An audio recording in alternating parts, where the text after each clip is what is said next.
The universe operates on principles we understand: physics, chemistry, the fundamental laws of cause and effect. Starfleet has catalogued thousands of species, mapped nebulae and quantum singularities, decoded the mysteries of subspace and warp mechanics. But what happens when something arrives that defies every sensor, every theory, every rational explanation? What happens when a being of impossible power crashes into a galaxy governed by logic, diplomacy, and a careful balance between intervention and restraint? Captain Jean-Luc Picard stood on the bridge of the USS Enterprise D, his hands clasped behind his back as he studied the main view screen. The spatial anomaly before them pulsed with colors that shouldn't exist, violet bleeding into crimson, threaded with silver light that seemed to move against the flow of space itself. "Report, Mr. Data," Picard said calmly, though his eyes never left the phenomenon. The android's fingers danced across his console with inhuman precision. "Captain, the subspace rift is emitting tachyon particles at unprecedented levels. The dimensional variance suggests it is not native to our universe.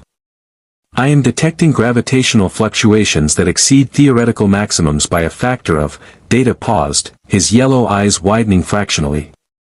"Captain, something is emerging from the rift. On screen. Maximum magnification." The view screen shifted, zooming toward the anomaly's center. There, silhouetted against impossible light, was a figure. Humanoid. Moving under its own power through the vacuum of space. "Shields up," Commander William Riker ordered, rising from his seat. "Yellow alert." "Belay that, number 1, Picard said quietly. "Let's not be hasty. Mr. Worf, what are sensors telling us?" The Klingon security chief scowled at his tactical display. "The figure is biological, Captain. Approximately 2 meters in height. Mass readings are fluctuating." "The figure is biological, Captain. Approximately 2 meters in height. Mass readings are fluctuating. I am detecting no weapons, no technology of any kind." "But the energy signature," Worf's voice carried a note of disbelief. "It is generating power equivalent to a Federation starship's impulse engines. From its body alone." Counselor Deanna Troi leaned forward, her empathic senses straining. "Captain, I'm sensing confusion, disorientation, and fear. But also determination. Whatever this being is, it's not hostile." The figure grew larger on the screen, moving toward the Enterprise with purpose. Picard could make out more details now: a humanoid male, wearing some kind of blue and red uniform with a symbol on the chest. A flowing red cape. The being's eyes glowed faintly, and as he approached, he slowed, floating in space as if gravity were merely a suggestion. "Hail him," Picard ordered. Data's fingers moved. "No response, Captain. I do not believe he possesses communication technology. However, he appears to be studying the Enterprise. His visual focus suggests intelligence and curiosity. Can we transport him aboard?" "Unknown, sir. His biosignature is unlike anything in our database.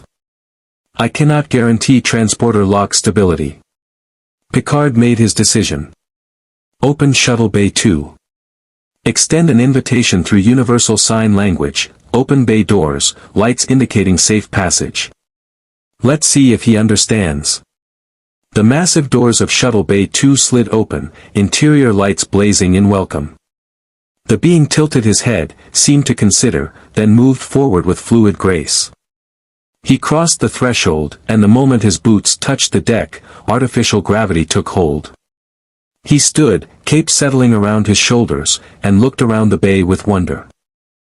"Pressurize the bay," Picard commanded. "Security team to Shuttle Bay 2. I'm going down to meet him."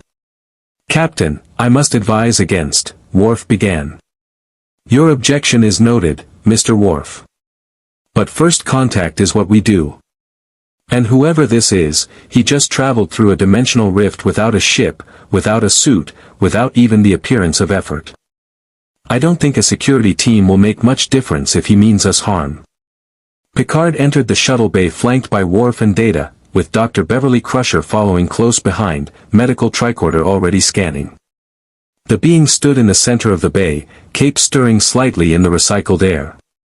Up close, Picard could see he was remarkably human in appearance, strong features, dark hair, blue eyes that held intelligence and kindness in equal measure. "I am Captain Jean-Luc Picard of the Federation Starship Enterprise," Picard said carefully, hands open and visible. "You are safe here. Do you understand me?" The being's eyes widened. "You're speaking English," he said, his voice carrying relief and confusion. "How is that possible? Where am I?" Picard exchanged a glance with Data. "Our universal translator is functioning, though I confess I'm surprised it's working so quickly. You speak a language similar to Earth English from several centuries ago. As for where you are, you're aboard a starship of the United Federation of Planets. We're currently in Federation space, Sector 441, approximately 47 light-years from Earth." "Earth?" The being stepped forward, hope flaring in his expression. "There's still an Earth? It survived." "Survived what?" Picard asked gently. The man, for he appeared to be a man, looked down at his hands, then back up at Picard. "I don't know where to start. My name is Kal-El, though I was raised as Clark Kent. I'm from a planet called Krypton, but I was sent to Earth as an infant. I've been Earth's protector for years, but something went wrong. There was an anomaly, a tear in space, and I was pulled through. I tried to fight it, but the forces involved were beyond anything I'd ever encountered." Dr. Crusher stepped forward, tricorder humming. "Captain, his cellular structure is extraordinary. His cells are absorbing energy from the ship's lighting systems, specifically, the full-spectrum illumination. It's as if his entire body is a biological solar collector. And his bone density, muscle composition, this is impossible. He should collapse under his own mass." "I'm Kryptonian," Kal-El, Superman, explained. "My people evolved under a red sun. When I'm exposed to yellow sun radiation, like Earth's sun, my cells store that energy. It gives me abilities that seem impossible by your standards." "Abilities?" Worf asked, hand instinctively moving toward his phaser. Superman met the Klingon's eyes without fear. "Strength. Invulnerability. Flight, as you saw. Enhanced senses. Heat vision. I use these abilities to protect people, to save lives. I'm not here to harm anyone. I just want to understand what happened and how I can get home." Data's head tilted with characteristic curiosity. "Fascinating. Your physiology suggests you process electromagnetic radiation as a power source. By my calculations, you would be capable of lifting approximately 40,000 metric tons under standard Earth gravity. Your cellular structure would resist most conventional weapons.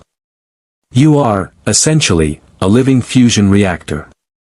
"I try not to think of it that way," Superman said with a slight smile. "I'm just someone who wants to help."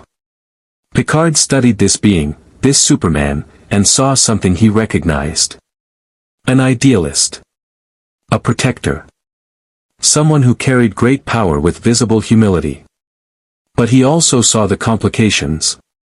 The Prime Directive existed for a reason. Absolute power, even wielded with the best intentions, could reshape civilizations, override free will, eliminate the growth that came from struggle. "Mr. Data, begin a full analysis of the spatial anomaly. I want to know if it's still open, if it's stable, and if we can potentially return Mr. Kent to his point of origin." Picard turned back to Superman. "In the meantime, you're welcome aboard the Enterprise. We have much to discuss, about your abilities, your universe, and what your presence here might mean." Superman nodded gratefully. "Thank you, Captain. I appreciate your hospitality." As they left the shuttle bay, Picard couldn't shake a growing sense of unease. In his experience, nothing that defied the laws of physics ever came without consequences. And a being who could move starships with his bare hands, who could cross the void of space as easily as walking through a door, that was a variable the galaxy had never encountered. On the bridge, the subspace rift pulsed once more, then collapsed in on itself with a flash of light that sensors barely registered. Data's console beeped urgently. "Captain," the android reported, "the rift has closed. Based on the decay pattern of the tachyon emissions, I do not believe it will reopen naturally. If Mr. Kent is to return to his universe, we will need to find another method." Picard looked at the empty space where the anomaly had been, then at the being now walking his corridors, a man who could shatter bulkheads with a thought, who could fly faster than impulse engines, who represented power beyond anything the Federation had encountered outside of Q or the Borg. The Prime Directive prohibited interference with less advanced civilizations. But what happened when a more advanced being arrived in Federation space? What happened when that being's very nature demanded intervention, protection, heroism? If you want to see more characters enter the Star Trek universe, hit that subscribe button and drop the name of a character you'd want to see in the comments below. Live long and prosper. In his ready room later that evening, Picard poured himself a cup of Earl Grey tea and stared out at the stars. Somewhere out there, the galaxy continued its careful balance, the Federation expanding through exploration and diplomacy, the Romulans watching from the shadows, the Borg assimilating worlds at the edge of known space. And now, into this balance, had come a being who could change everything. The question was, should he? The Enterprise's observation lounge had hosted countless diplomatic encounters, first contact scenarios, and strategic briefings. But never had it felt quite so charged with potential energy as it did now, with Superman seated across from Picard, Riker, Data, Troy, and Worf. Dr. Crusher stood nearby, still periodically scanning the Kryptonian with her medical tricorder, fascination evident on her face. "Your cellular structure is stabilizing," Crusher reported. "Whatever disruption the dimensional transition caused, you're recovering quickly. Your body is adapting to our ship's lighting systems, though I suspect natural sunlight would be more efficient." "Yellow sun radiation works best," Superman confirmed. "Red sun radiation, that's what my home planet Krypton orbited, actually negates my abilities entirely. Under a red sun, I'm as vulnerable as any human." Data's eyes brightened with interest. "A biological on-off switch dependent on stellar classification. The efficiency of such a system is remarkable. However, I must note that Federation space contains a variety of stellar types. Approximately 37% of colonized systems orbit red dwarf stars. In such systems, your abilities would be severely compromised or eliminated entirely." "I've dealt with that limitation before," Superman said. "It's why I'm careful about where I operate. But I've learned to store solar energy over time. Even in a red sun system, I'd retain some residual power for a while." Picard leaned forward, fingers steepled. "Mr. Kent, I need to understand something fundamental about your presence here. In your universe, how do you operate? What authority governs your actions?" Superman met his gaze steadily. "I work with law enforcement, military organizations, and governments when appropriate. But ultimately, I answer to my conscience. I help where I'm needed, stop threats that ordinary people can't handle, and try to inspire others to be their best selves. I don't rule. I don't dictate. I protect." "A noble philosophy," Picard acknowledged. "But who determines which threats warrant your intervention? Who decides when ordinary people need help they cannot provide themselves?" The question hung in the air. Troy sensed Superman's discomfort, not defensiveness, but genuine wrestling with the complexity Picard had identified. "I make those decisions," Superman admitted. "I know it's not perfect. I know it means one person wielding enormous power without oversight. But in my world, threats emerge that would destroy cities, countries, even the entire planet before democratic processes could respond. Someone has to act. And therein lies the paradox," Picard said gently. "The Federation was founded on principles you would likely admire: cooperation, mutual respect, the peaceful resolution of conflict. But we also hold sacred the Prime Directive, which prohibits us from interfering in the natural development of civilizations, particularly those less technologically advanced than ourselves. We do this because we've learned, often through tragic experience, that even well-intentioned intervention can rob a people of their ability to grow, to solve their own problems, to forge their own destiny. Riker spoke up. With respect, Captain, Mr. Kent isn't interfering with pre-warp civilizations.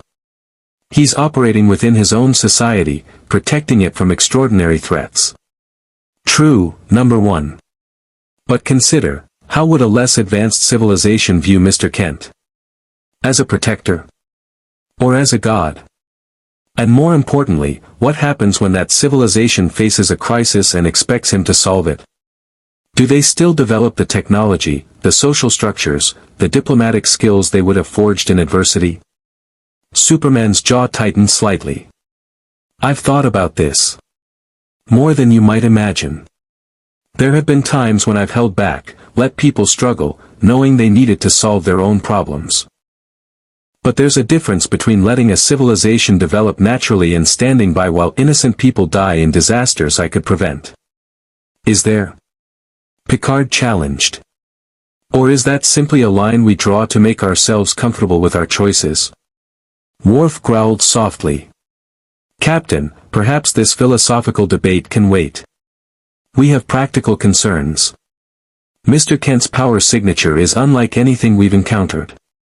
If he were to engage in combat aboard the Enterprise, he could potentially breach the hull. A single strike with his full strength could rupture structural integrity fields. I would never, Superman began. We do not doubt your intentions, Worf interrupted. But intentions matter little in combat. You claim invulnerability. What if an enemy threatened this ship? Would you hold back, knowing that restraint might cost lives? Or would you use your full power, potentially destroying the vessel you sought to protect? Data added, Mr. Worf raises a valid tactical concern. I have been running simulations based on Dr. Crusher's scans. If you were to move at your maximum velocity within the confines of the ship, even through corridors, the kinetic energy transfer could shatter bulkheads.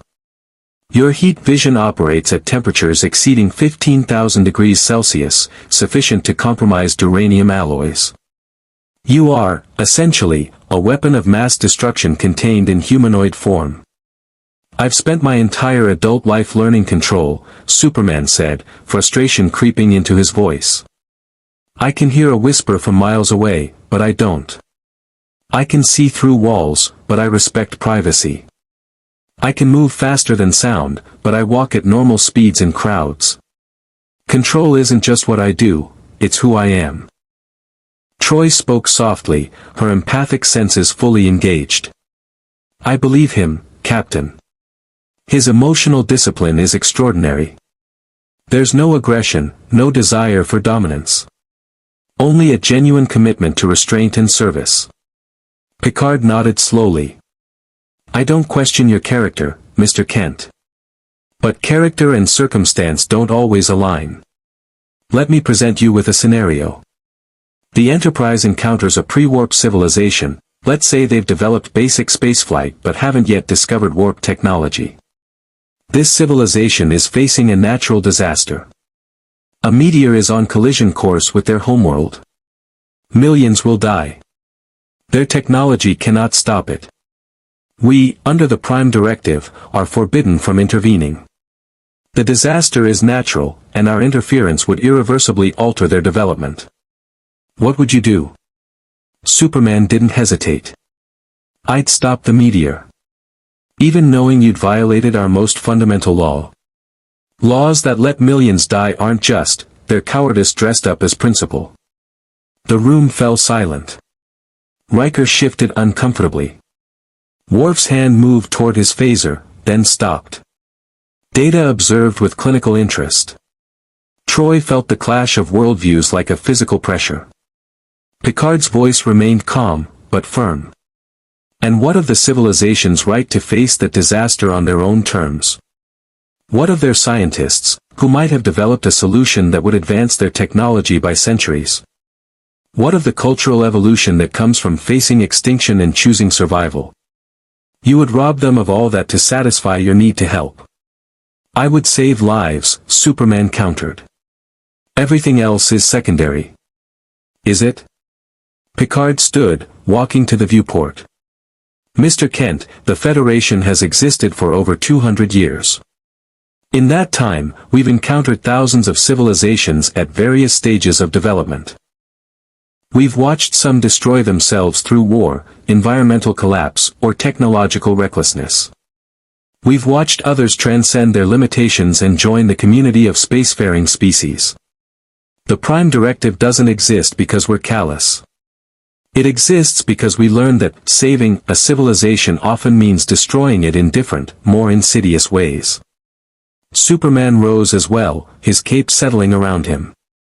For a moment, the two men stood at the viewport, looking out at the stars. Two leaders with fundamentally different philosophies about power and responsibility. Captain Picard, I respect what you're telling me. I understand the reasoning. But I can't promise to stand by and watch people die when I have the power to save them. That's not who I am. That's not who Jor-El and Lara sent to Earth. That's not who Jonathan and Martha Kent raised. Then we have a problem, Picard said quietly. Because as long as you're in Federation space, you're subject to Federation law. And Federation law includes the Prime Directive. Data interrupted, his tone neutral but urgent. Captain, I am detecting a distress signal. Origin, Teis 3, approximately 4 light-years from our current position. The colony is experiencing seismic instability. Their primary settlement is built near a fault line that appears to be fracturing. Estimated casualties if the settlement collapses, 11,000 colonists. Teis 3 is a Federation colony, Riker noted. Established 40 years ago. They have emergency response teams, but nothing that can handle a planet-wide seismic event. Picard turned to his crew. Mr. Data, what's our ETA at maximum warp? 6 hours, Captain. And the seismic event? Will reach critical levels in approximately 4 hours, 30 minutes. Superman's eyes glowed faintly, heat vision activating unconsciously before he controlled it. I could be there in less than an hour. Reinforce the structures, evacuate people to safe zones, maybe even use my heat vision to relieve tectonic pressure in controlled locations. You don't know the planet's geology, Worf objected. Such intervention could trigger worse disasters. Then I'll be careful, Superman said. But I'll be there. 11,000 people, Captain. Federation citizens. Your people. This isn't about the Prime Directive, this is about rescue. Picard studied the Kryptonian, seeing the tension in his frame, the barely restrained need to act. Here was a being whose every instinct screamed for intervention, confronting a captain bound by regulations and centuries of hard-learned wisdom. Very well, Picard decided. But under Federation authority and with our guidance. You'll coordinate with our engineering team, with our geologists, with our emergency response protocols. You don't act independently, you act as part of a Starfleet operation. Can you accept that? Superman extended his hand. I can. Thank you, Captain. As they shook hands, Picard couldn't shake the feeling that he'd just opened a door that might prove impossible to close. In the reflection of the viewport, he saw his crew, professionals who understood their limitations, who worked within systems designed to prevent abuse of power. And he saw Superman, a being who transcended those limitations, who operated beyond those systems. The question wasn't whether Superman would help save Teis 3. The question was what happened after, when the next crisis emerged, and the one after that. How long before this being of impossible power became something the Federation couldn't control? How long before he became a problem? The transporter room hummed with energy as Chief O'Brien made final adjustments to the pattern buffers. Superman stood on the pad, having changed out of his iconic suit at Dr. Crusher's suggestion, the blue and red uniform, while impressive, would draw immediate attention on Teis 3. Instead, he wore civilian clothing provided by the Enterprise crew, though the effect was somewhat diminished by his imposing physique and the barely contained energy that seemed to radiate from him. "I've never transported before," Superman admitted. "In my universe, we don't have this technology." O'Brien smiled reassuringly. "Don't worry, sir. The transporter converts your matter into energy, transmits it through subspace, and reconstitutes you at the destination. It's perfectly safe. Usually. Usually. Chief, Picard warned. Sorry, Captain. Just a bit of transporter humor. You'll be fine, Mr. Kent. Data stood nearby with a tricorder and a PADD containing detailed geological surveys of Teis 3. The seismic instability is concentrated along 3 primary fault lines. The colony's main settlement, New Budapest, is located at the convergence point.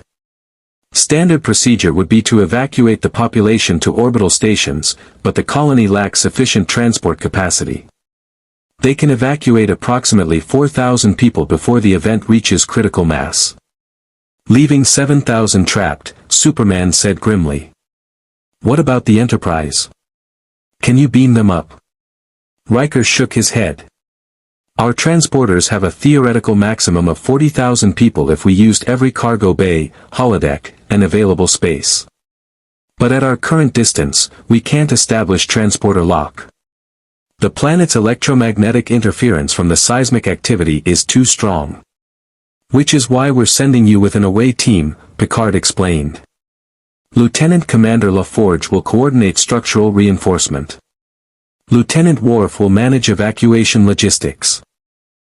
Commander Data will provide real-time geological analysis. And you, Mr. Kent, will provide the physical capability they lack. Superman nodded. What about your Prime Directive? These people are Federation citizens, so it doesn't apply. Correct, Picard confirmed. The Prime Directive protects pre-warp civilizations from contamination by more advanced cultures. Teis 3 is a Federation colony, populated by humans and other Federation species who have willingly accepted our technology and values. We have not only the right but the obligation to assist them. Good, Superman said. Then let's not waste time. The transporter effect took him by surprise, a tingling sensation, the world dissolving into shimmering light, then resolving again in what appeared to be a town square. Buildings surrounded him, architectural styles blending 24th century Federation design with Hungarian cultural elements. People rushed past carrying belongings, children crying, parents shouting. The ground trembled beneath his feet. Geordi LaForge materialized beside him, his visor scanning the surroundings with rapid precision. Okay, structural integrity is failing faster than the initial report suggested. That building, he pointed to a residential complex, is about to collapse. We've got maybe 2 minutes before the support columns give way. There are people inside who refuse to evacuate. Superman's X-ray vision activated instinctively. He could see through the walls, past the infrastructure, into the rooms where families huddled. 12 people. 7 adults, 5 children. They were in what appeared to be a reinforced basement, thinking themselves safe. The basement won't protect them when the building comes down, Superman said. I'll get them out. Wait, Worf began, but Superman was already moving. To the Klingon security officer, it appeared as though Superman simply vanished and reappeared at the building's entrance. The doors had been sealed, but Superman's hands found the seam, and with minimal visible effort, he pulled them apart. The durasteel groaned but yielded. Inside, the structure was worse than the exterior suggested. Cracks spiderwebbed across walls. Support beams sagged. The entire edifice seemed held together by will alone. Superman descended the stairs to the basement in 3 steps. The families looked up in shock as this stranger appeared. One man, gray-haired and defiant, raised a phaser. Stay back. This is private property.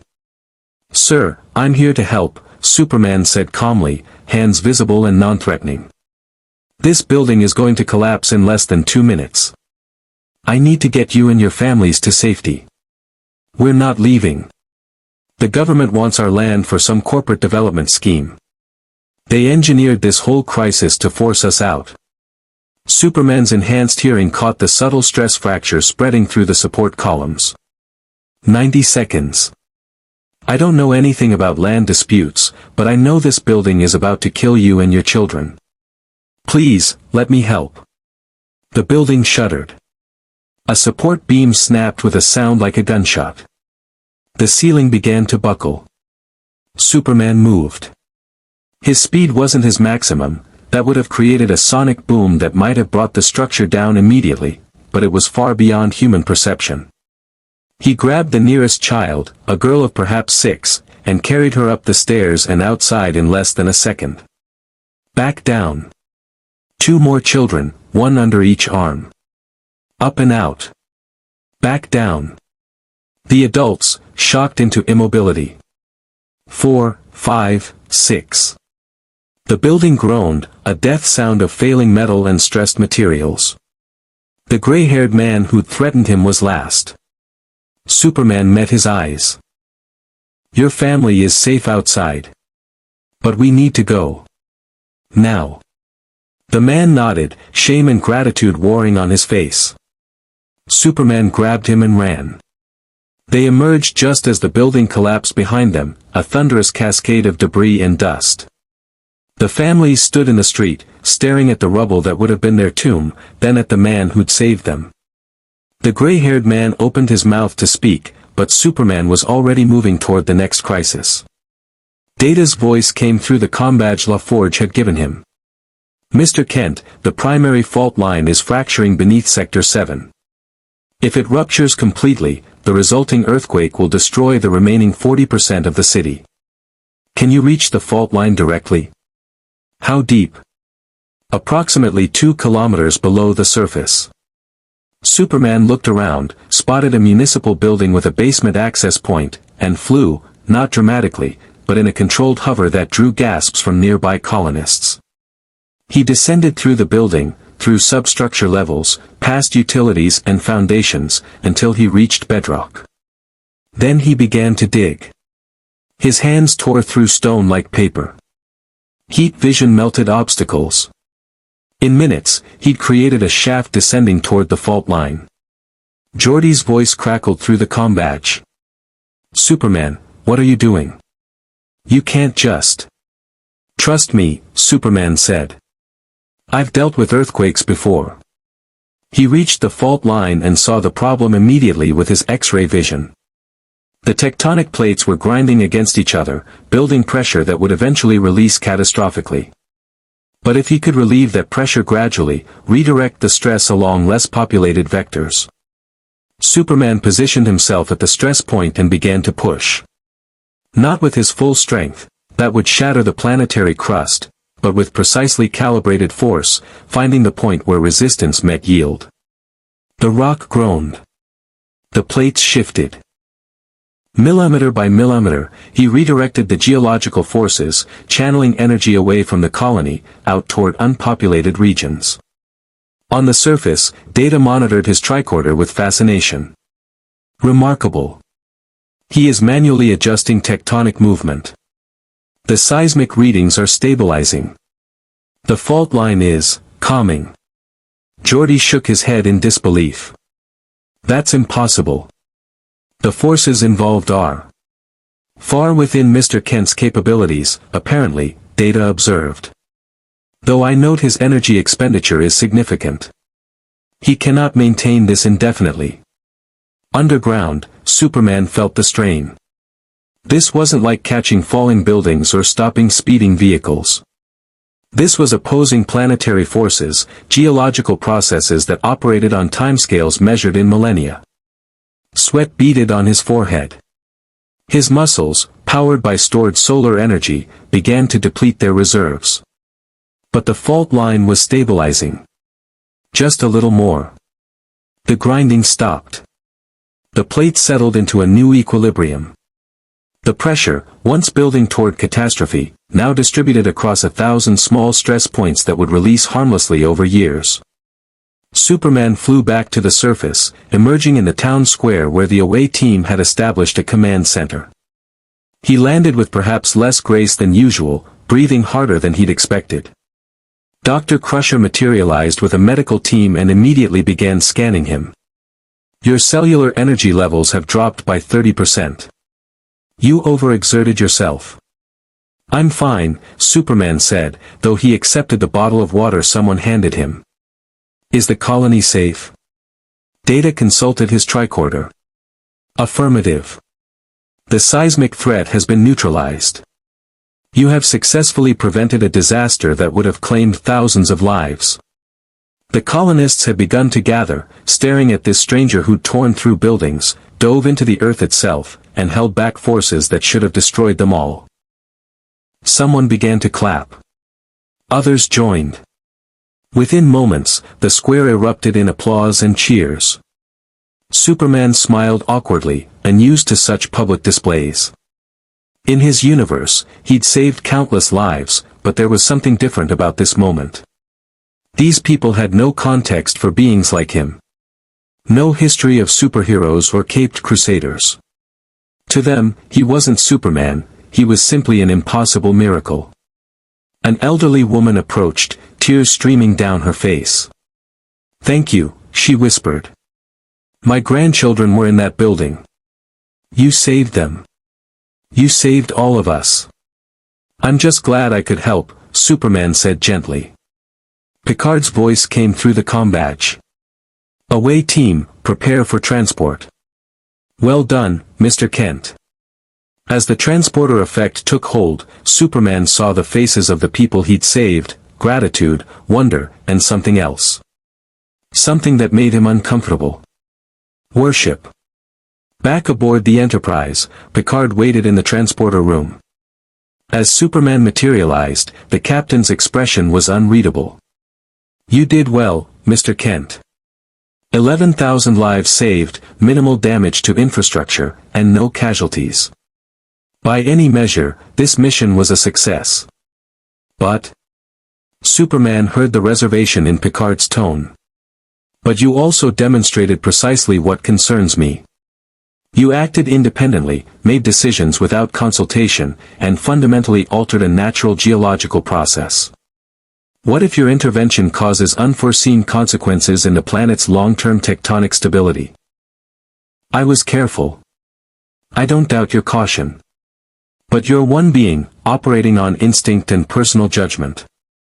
Starfleet operations involve teams of specialists, multiple layers of analysis, safeguards against unintended consequences. You bypassed all of that. Superman met his gaze steadily. And 11,000 people are alive because I did. Captain, I understand your concerns. I really do. But sometimes analysis paralysis kills people while you're still running simulations. Picard nodded slowly. Perhaps. Or perhaps we've both been proven right today. You saved lives, and I remain concerned about what your methods mean for the future. They left the transporter room together, two men separated by philosophy but united by the recognition that they each represented something important. As they walked, neither noticed the shadows lengthening behind them, nor the way certain crew members watched Superman with expressions that mixed admiration and unease. In the depths of space, sensors aboard a Romulan warbird detected unusual energy signatures emanating from the Enterprise's most recent mission. A transmission was sent through subspace, encrypted and routed through a dozen relay stations. The message was simple: subject identified. Capabilities confirmed. Recommend immediate acquisition protocols. And further still, in a region of space where dimensions grew thin, something stirred. Something ancient and omnipotent, which had been watching with growing interest. Q smiled. 3 days passed aboard the Enterprise in what felt like uneasy peace. Superman had been assigned guest quarters on Deck 8, spacious by starship standards but confining for someone accustomed to flying between continents. He spent his time learning about Federation history, studying their vast database of cultures and civilizations, and engaging in conversations with crew members who approached him with everything from scientific curiosity to barely concealed skepticism. Guinan, the enigmatic bartender of 10 Forward, proved to be one of the few who treated him simply as another visitor. She poured him a synthahol beverage. Superman politely declined anything stronger, uncertain how alcohol might affect his Kryptonian metabolism, and leaned against the bar with knowing eyes. "You remind me of someone," she said thoughtfully. "Though I can't quite place who." "Someone with a cape?" Superman offered with a slight smile. "Someone carrying weight they didn't ask for." Guinan tilted her head. "The crew talks about you. Some think you're wonderful. Others think you're dangerous. A few think you're both. What do you think?" "I think you're lonely," Guinan said simply. "I think you're in a universe that doesn't understand you, surrounded by people who see you as either a solution or a problem, and what you really want is for someone to see you as just, you." Superman's expression softened. "In my world, I have people who know me. Really know me. Friends who see past the powers, family who remember when I was just a farm kid from Kansas. Here, I'm just the anomaly that came through the rift." "Give it time," Guinan advised. "The Enterprise has a way of revealing people's true nature. Yours will show through eventually." Before Superman could respond, red alert klaxons blared throughout the ship. His enhanced hearing picked up Picard's voice over the ship-wide comm system before the translation reached the speakers. "All hands to battle stations. Mr. Kent, please report to the bridge immediately." Superman moved, and despite his attempts at restraint, he crossed the distance from 10 Forward to the bridge in seconds, not fast enough to create dangerous turbulence, but far faster than any turbolift. He emerged from the corridor access to find the bridge crew already at their stations, tension thick in the air. "Captain?" Superman asked. Picard gestured to the view screen. "We've received a distress call from the colony on Ventax 2. You may remember them from our cultural database. They're a pre-warp civilization that went through a period of rapid social transformation approximately 1,000 years ago. They turned away from violence and warfare, embracing philosophy and peaceful coexistence. And now?"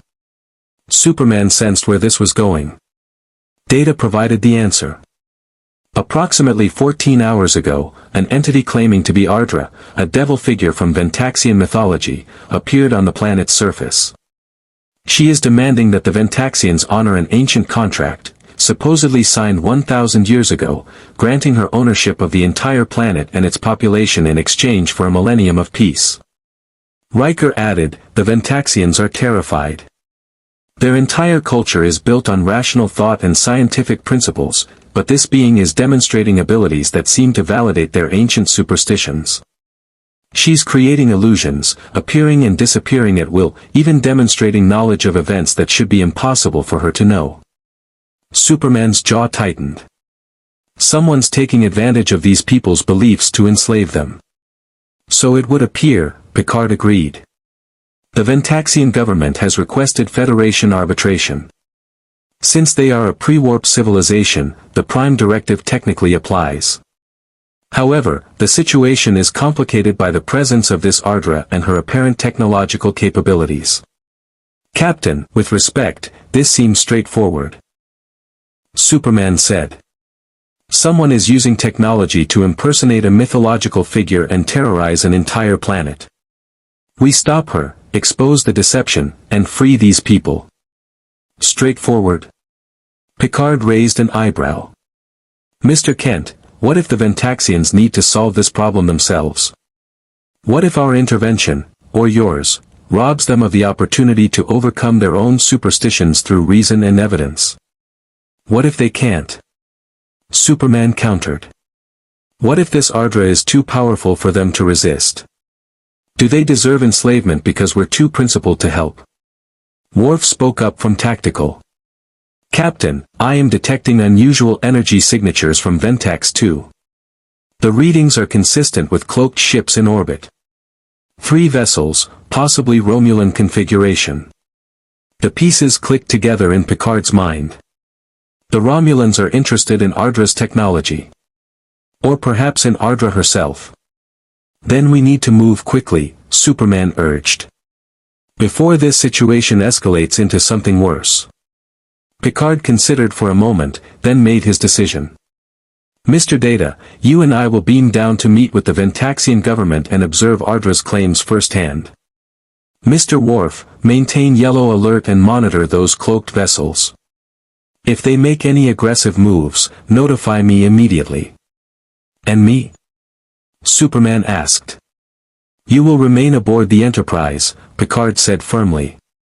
This is a delicate situation that requires careful diplomatic handling.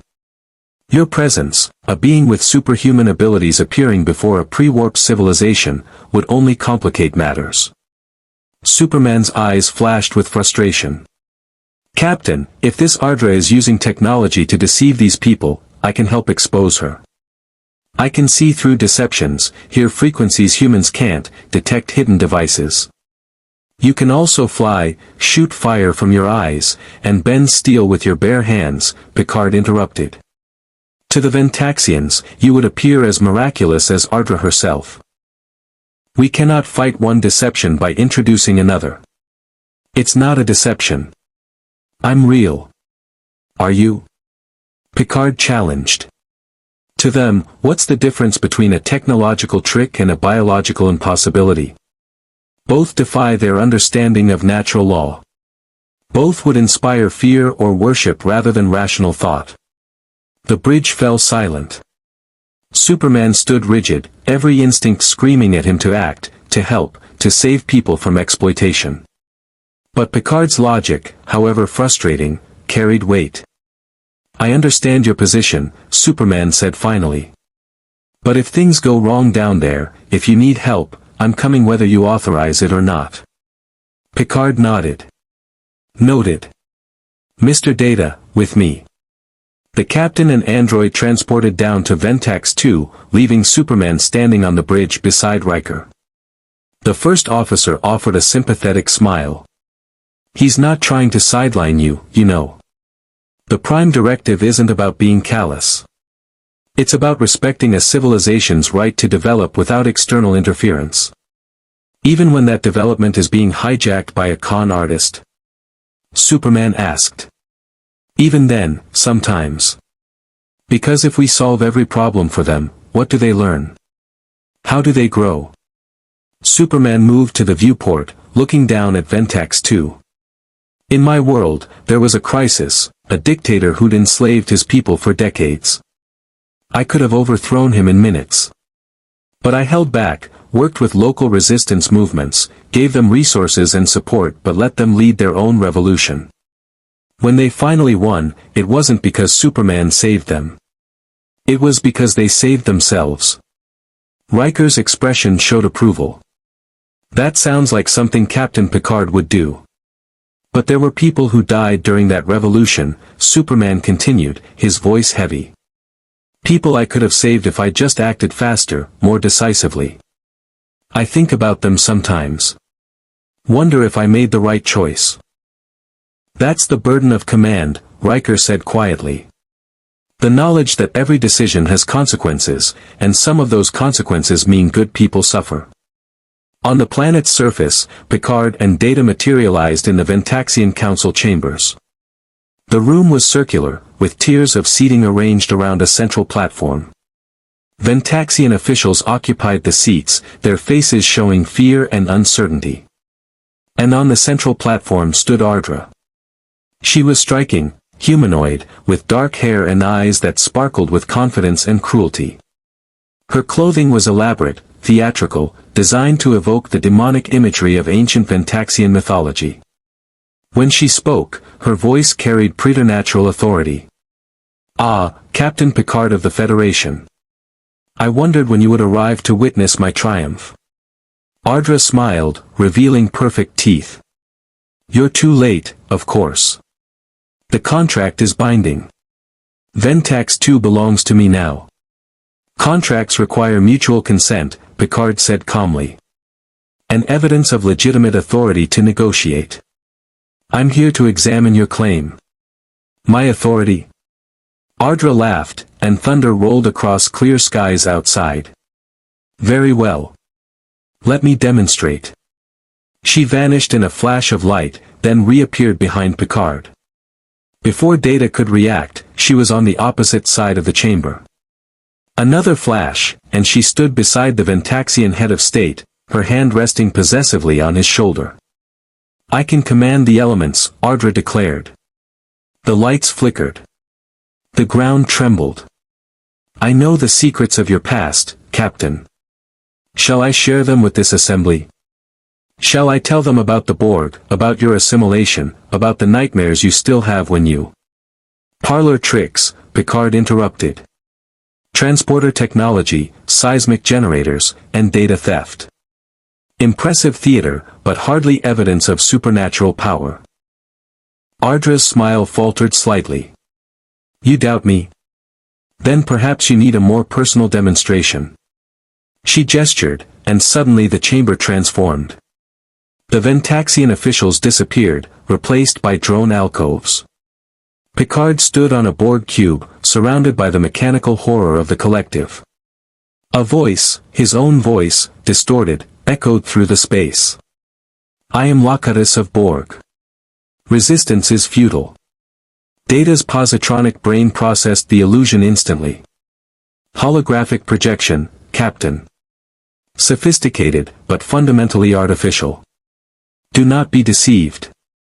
I'm not, Picard said, though his voice carried strain. He closed his eyes, centering himself, then opened them and looked directly at Ardra. You've accessed my psychological profile. You know my traumas. Congratulations. But knowing someone's fears doesn't make you a god. It makes you a bully. The illusion shattered. The council chamber returned. Ardra's expression showed genuine anger now. I offer these people paradise, she hissed. 1,000 years of peace, prosperity, and advancement. All I ask in return is what was promised, their world. Their freedom, Picard corrected. You're not offering them paradise. You're offering them a cage with comfortable furnishings. And I intend to prove it. Aboard the Enterprise, Worf's console beeped urgently. Commander, the Romulan vessels are decloaking. They are taking up positions around the planet. Superman turned from the viewport. Are they targeting the Enterprise? Negative. They appear to be establishing a blockade around Ventax too. Worf's expression darkened. They are hailing us. Superman didn't wait for authorization. He moved through the Enterprise's corridors at controlled speed, heading for the transporter room. His enhanced hearing picked up Riker's voice over the comm system, calling for security, but by the time the order registered, Superman was already on the transporter pad. Chief O'Brien looked up in surprise. Mr. Kent, I don't have authorization to. Beam me down to Captain Picard's coordinates, Superman said firmly. Now, Chief. People are in danger. O'Brien hesitated for only a second, then his hands moved across the controls. You're going to get me court-martialed for this. I'll take full responsibility. The transporter effect took hold, and Superman materialized in the Ventaxian Council chambers just as Ardra was reaching the crescendo of her demonstration. The temperature had dropped precipitously.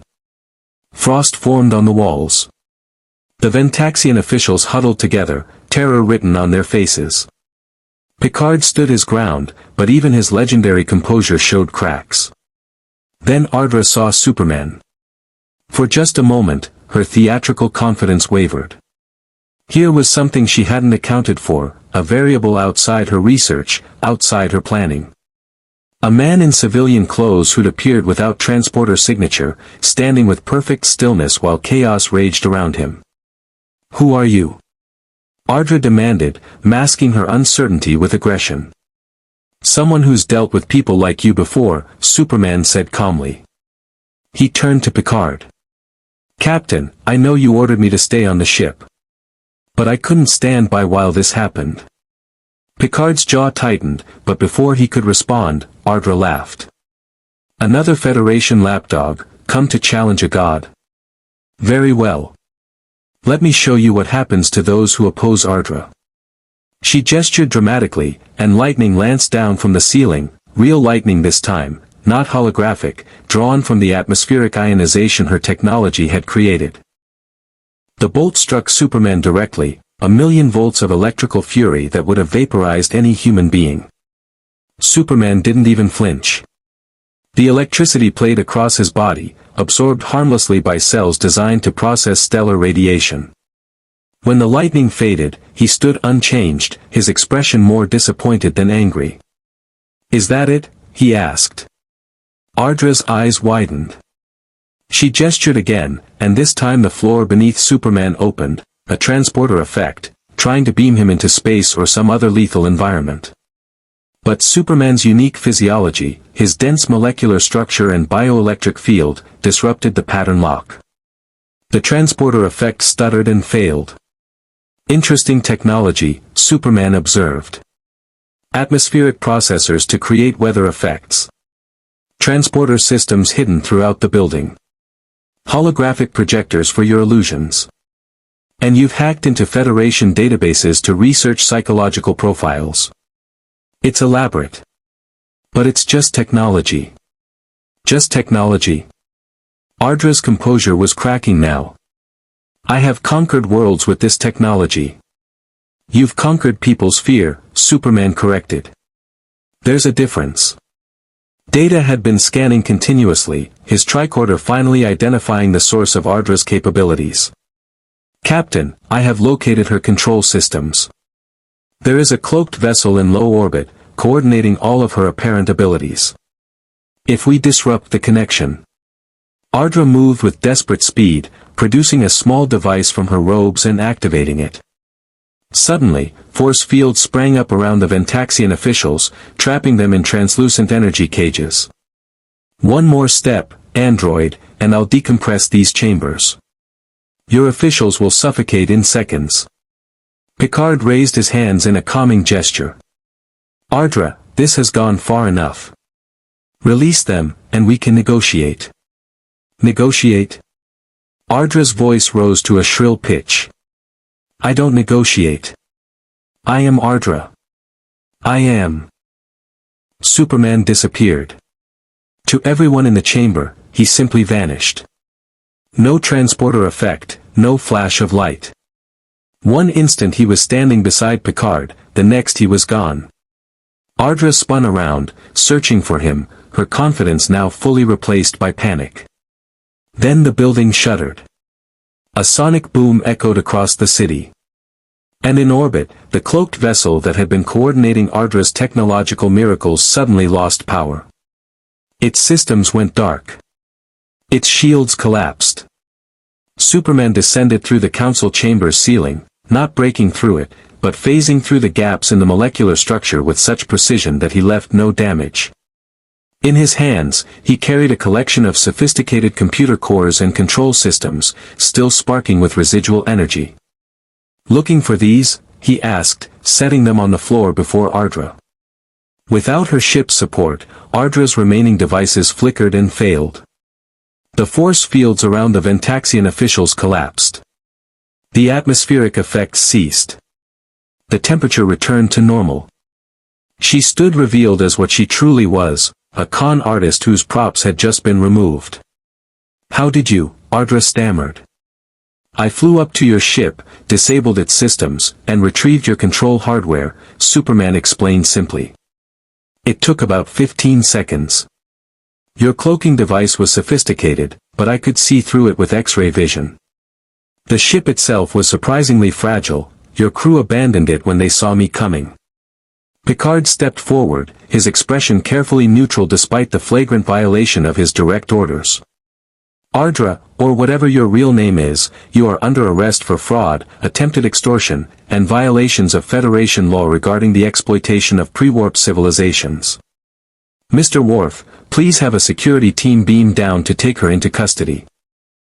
As Romulan security officers materialized and led the protesting Ardra away, the Ventaxian head of state approached Picard with tears in his eyes. "Thank you, Captain. We were so frightened, so ready to believe that our old nightmares had returned. This man," he gestured to Superman, "he saved us from our own superstition." "He did," Picard acknowledged. "Though his methods were unorthodox." The Ventaxian official turned to Superman, his expression showing awe and gratitude. "What are you called? How can we thank you?" Superman glanced at Picard, reading the warning in the captain's eyes. "Worship. Dependency. The very thing the Prime Directive sought to prevent. I'm just someone who helped. Your own courage, your own commitment to reason over fear, that's what truly saved you today. Don't forget that. But you're not just someone," the official pressed. You must be a visitor," Superman said firmly. "Nothing more." Picard tapped his comm badge. "Enterprise, 4 to beam up." As the transporter effect took hold, Superman saw the Ventaxian officials watching him with expressions that mixed gratitude with something dangerously close to veneration. Then the council chamber dissolved into shimmering light. They materialized aboard the Enterprise to find Riker waiting, his expression severe. "Captain, the Romulan vessels are demanding we release Ardra into their custody. They claim she was operating under a contract with the Empire and that her arrest constitutes an act of war." "Of course they do," Picard said wearily. "Prepare a data burst for Starfleet Command with our full report. In the meantime, inform the Romulans that Ardra will face trial in Federation courts. If they have evidence of a legitimate contract, they're welcome to present it to the tribunal." "Captain," Worf's voice came through the comm, "the Romulan vessels are powering weapons. They are demanding Ardra's immediate release." Picard and Superman exchanged glances. The captain's expression was unreadable, but when he spoke, his voice carried steel. "Red alert. All hands to battle stations. Raise shields." The Enterprise's bridge transformed into controlled chaos. Officers moved with practiced precision to their stations. Warning klaxons echoed through the corridors. And on the view screen, 3 Romulan warbirds took up attack positions, their weapons ports glowing with deadly intent. "Captain, data reported from Ops, the Romulan commander is hailing us again." On screen. The Romulan commander's face filled the view screen, her expression cold and calculating. "Captain Picard, you have interfered in a legitimate business transaction between the Romulan Star Empire and a private contractor. Ardra was operating under our protection. You will release her immediately, or we will take her by force." "Commander," Picard responded evenly, "Ardra was in the process of enslaving an entire pre-warp civilization through technological deception. The Federation cannot and will not allow such exploitation to proceed, regardless of who sanctions it." "Then you choose war." "I choose to uphold Federation law and principles. If that leads to conflict, the responsibility lies with those who would profit from the suffering of innocents." The Romulan commander's eyes narrowed. "You have one of your ships, Captain. We have 3. Your shields will not hold long against our combined firepower. This is your final warning." The transmission ended. Riker turned to Picard. "Captain, we're outgunned. Even with evasive maneuvers, we can't withstand a sustained assault from 3 warbirds." "Agreed, Number 1. Tactical options, Mr. Worf." The Klingon's response was immediate. "We cannot win a direct engagement. Our only option is to retreat to Federation space and request reinforcements." "Which would take hours," Picard noted. "Hours during which the Romulans could establish a permanent presence around Ventax 2, claim it as disputed territory, and create a political nightmare that could take years to resolve. Or," Superman said quietly, "I could handle it." Every eye on the bridge turned to him.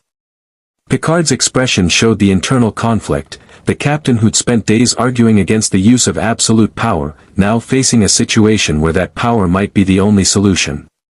"Mr. Kent," Picard began carefully, what exactly are you proposing? I go out there and disable their ships. No casualties, no destruction. Just remove their weapons and propulsion systems, leave them drifting but intact for Starfleet to retrieve later.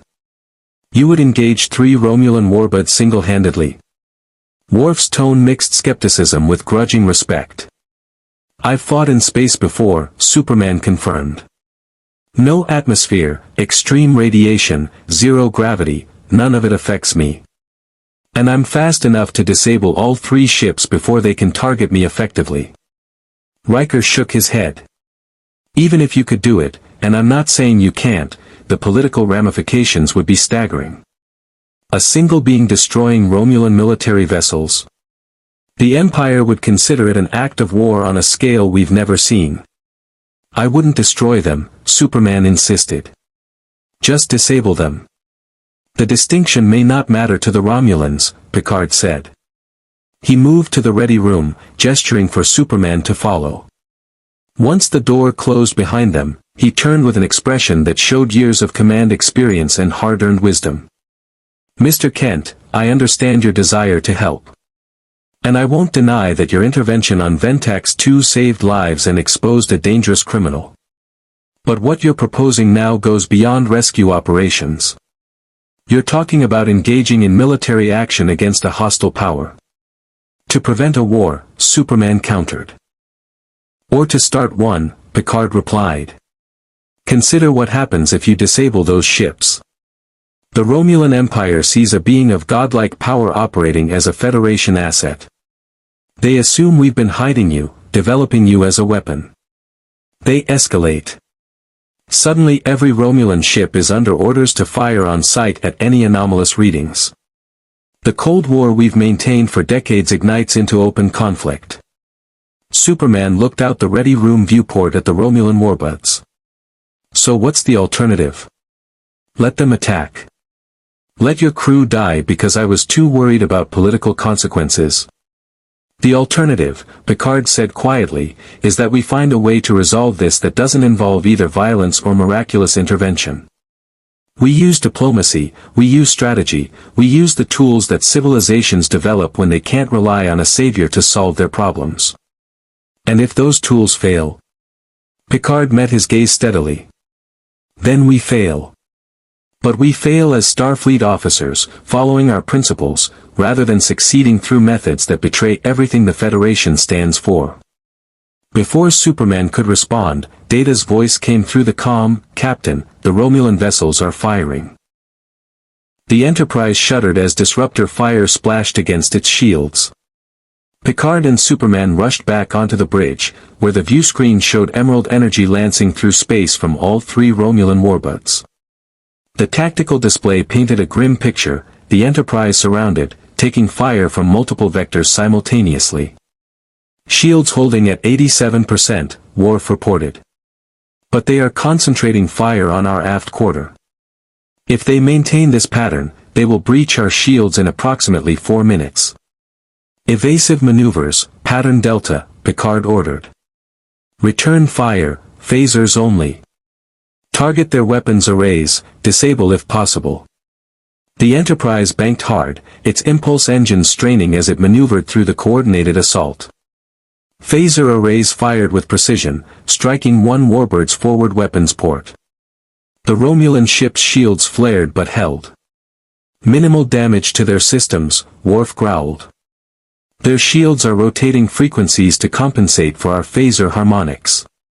Superman stood beside the captain's chair, every muscle tensed with the need to act. He could see the geometry of the battle, calculate trajectories and shield strengths with his enhanced perception. One of the warbirds was maneuvering into position for a killing shot at the Enterprise's engineering section. He could be there in seconds, tear through its hull, rip out its weapons. Mr. Kent, Picard said without looking at him, I know what you're thinking. Don't. Captain, your ship will endure. Or it won't. But we will face this challenge as Starfleet officers, using Starfleet methods. Another volley struck the Enterprise's shields. The bridge lights flickered. A console exploded in a shower of sparks, and an ensign stumbled back, her uniform scorched.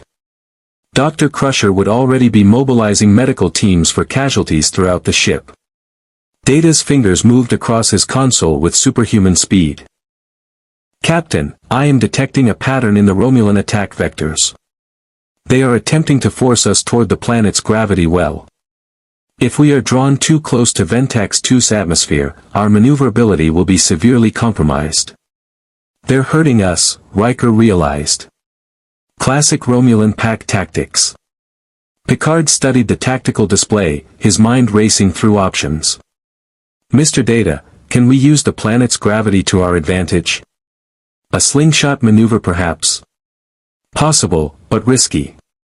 The calculations would need to be precise, and we would be vulnerable during the initial descent." "Do it. Helm, bring us about. Full impulse toward Ventax 2, angle of approach 73 degrees. The Enterprise dove toward the planet, accelerating directly into what appeared to be a trap. The Romulan warbirds followed, closing in for the kill. Their commander's voice crackled through the comm, triumphant. "A bold move, Picard. But futile. Surrender now, and I will allow your crew to evacuate before I claim your ship as salvage." Picard didn't respond. His eyes remained fixed on the viewscreen as Ventax 2 grew larger, its atmosphere beginning to shimmer at the edges of the display. The Enterprise shook as it entered the upper reaches of the planet's gravity well, its structural integrity field straining. "Now, Mr. Data." The Enterprise's impulse engines fired at maximum power, using the planet's gravity as a catapult. The ship whipped around Ventax 2 in a tight arc that would have pulverized its crew without inertial dampeners, then shot back out into space, now positioned behind two of the pursuing warbirds. "Fire!" Picard commanded. The Enterprise's weapons found their marks. Photon torpedoes struck the aft shields of the nearest warbird, overwhelming them in a cascade of energy. The Romulan ship's weapons array exploded in a shower of debris. The second warbird, caught in the blast radius, lost its starboard shield emitter. 2 warbirds disabled, Worf reported with satisfaction. The third is breaking off, attempting to regroup. But the Romulan commander wasn't finished. The remaining functional warbird cloaked, disappearing from sensors. The bridge fell silent as officers searched for the invisible threat. "Scanning for tachyon emissions," Data reported. However, the Romulans appear to have adapted their cloaking frequency. "I cannot establish a lock." Superman's X-ray vision swept through space, but even his enhanced senses couldn't penetrate Romulan cloaking technology. It operated on principles that bent light and sensor detection in ways that defied even Kryptonian biology. He was as blind as the rest of them. "They could be anywhere," Riker muttered. "Preparing for a strike from any angle."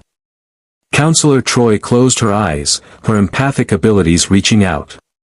"Captain, I sense rage, humiliation, and determination.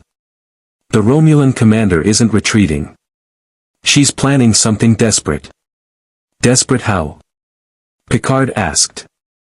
Before Troi could answer, sensors screamed a warning. The cloaked warbird had positioned itself in orbit over Ventax 2's capital city, directly above the densest population center. It decloaked, weapons charging. "Captain," Data's voice carried alarm, "they are targeting the city below. Estimated casualties if they fire, 400,000 Ventaxians." The calculation was instant and brutal. The Enterprise could intercept the shot, position itself between the warbird and the planet. But their shields were depleted, already compromised by the previous engagement. Taking that hit would likely destroy them, killing everyone aboard. Or Superman could act. Picard turned to him, and for the first time, the captain's legendary composure cracked.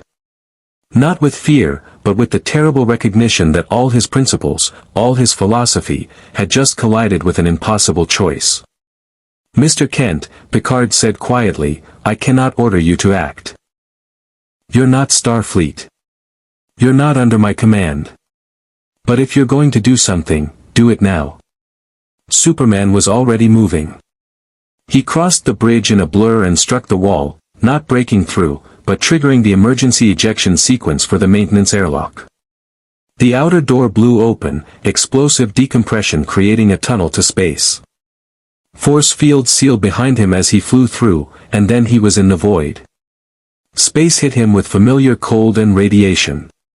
His cape, impractical in atmosphere, perfectly suited for the vacuum, caught solar wind and stellar emissions, helping him orient. Below, Ventax 2 rotated serenely, unaware that death hung in orbit above its cities.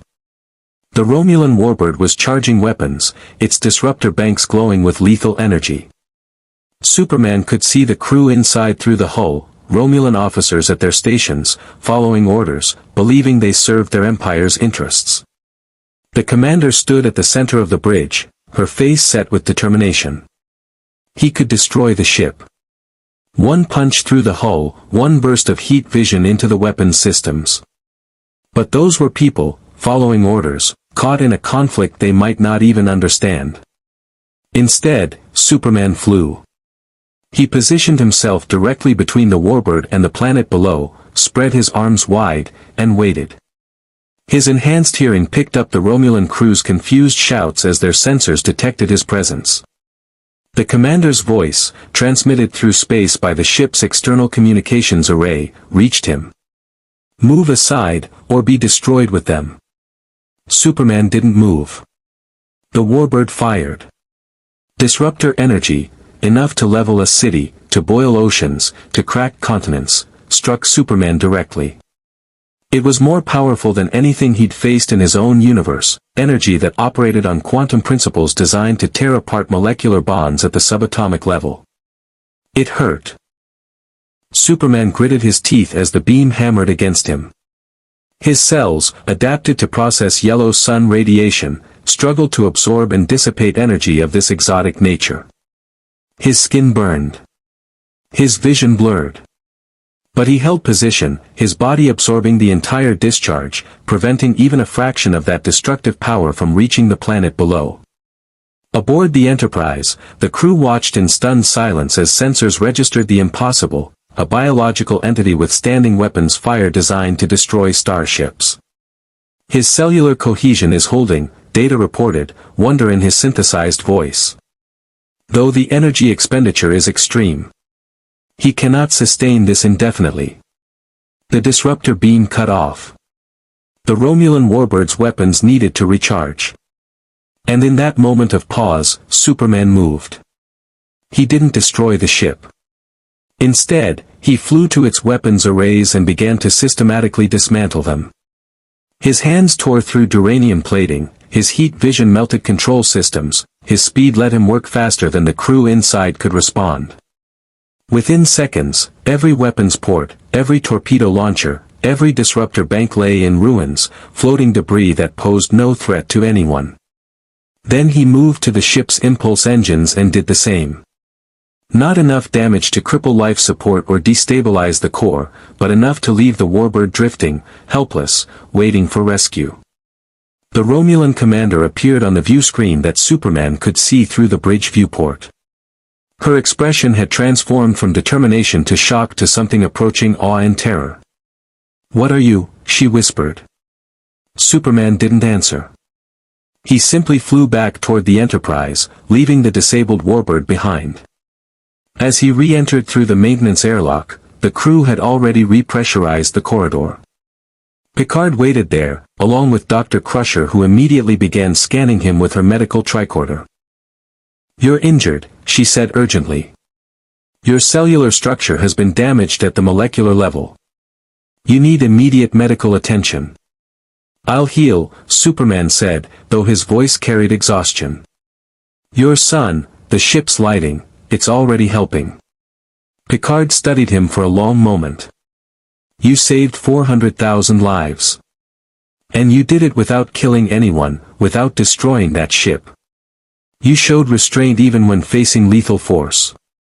That's what heroes do," Superman said simply. "They find ways to save everyone, even their enemies when possible." "Yes," Picard acknowledged.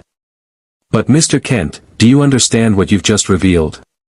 The Romulan Empire now knows that the Federation has access to a being who can withstand their most powerful weapons and disable their ships with his bare hands. This changes everything. I know, Superman admitted. But what was the alternative? Let those people die. Let your ship be destroyed. There had to be a line somewhere, Captain. A point where principles give way to necessity. Perhaps, Picard said.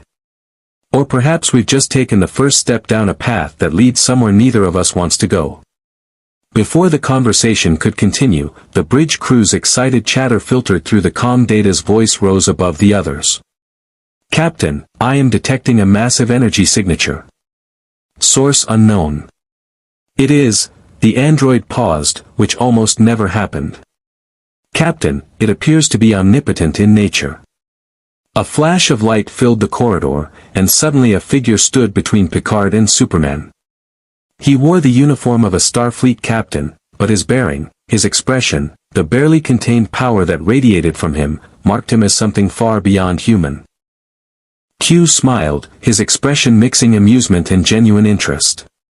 Well, Q said, circling Superman like a predator examining prey. What have we here?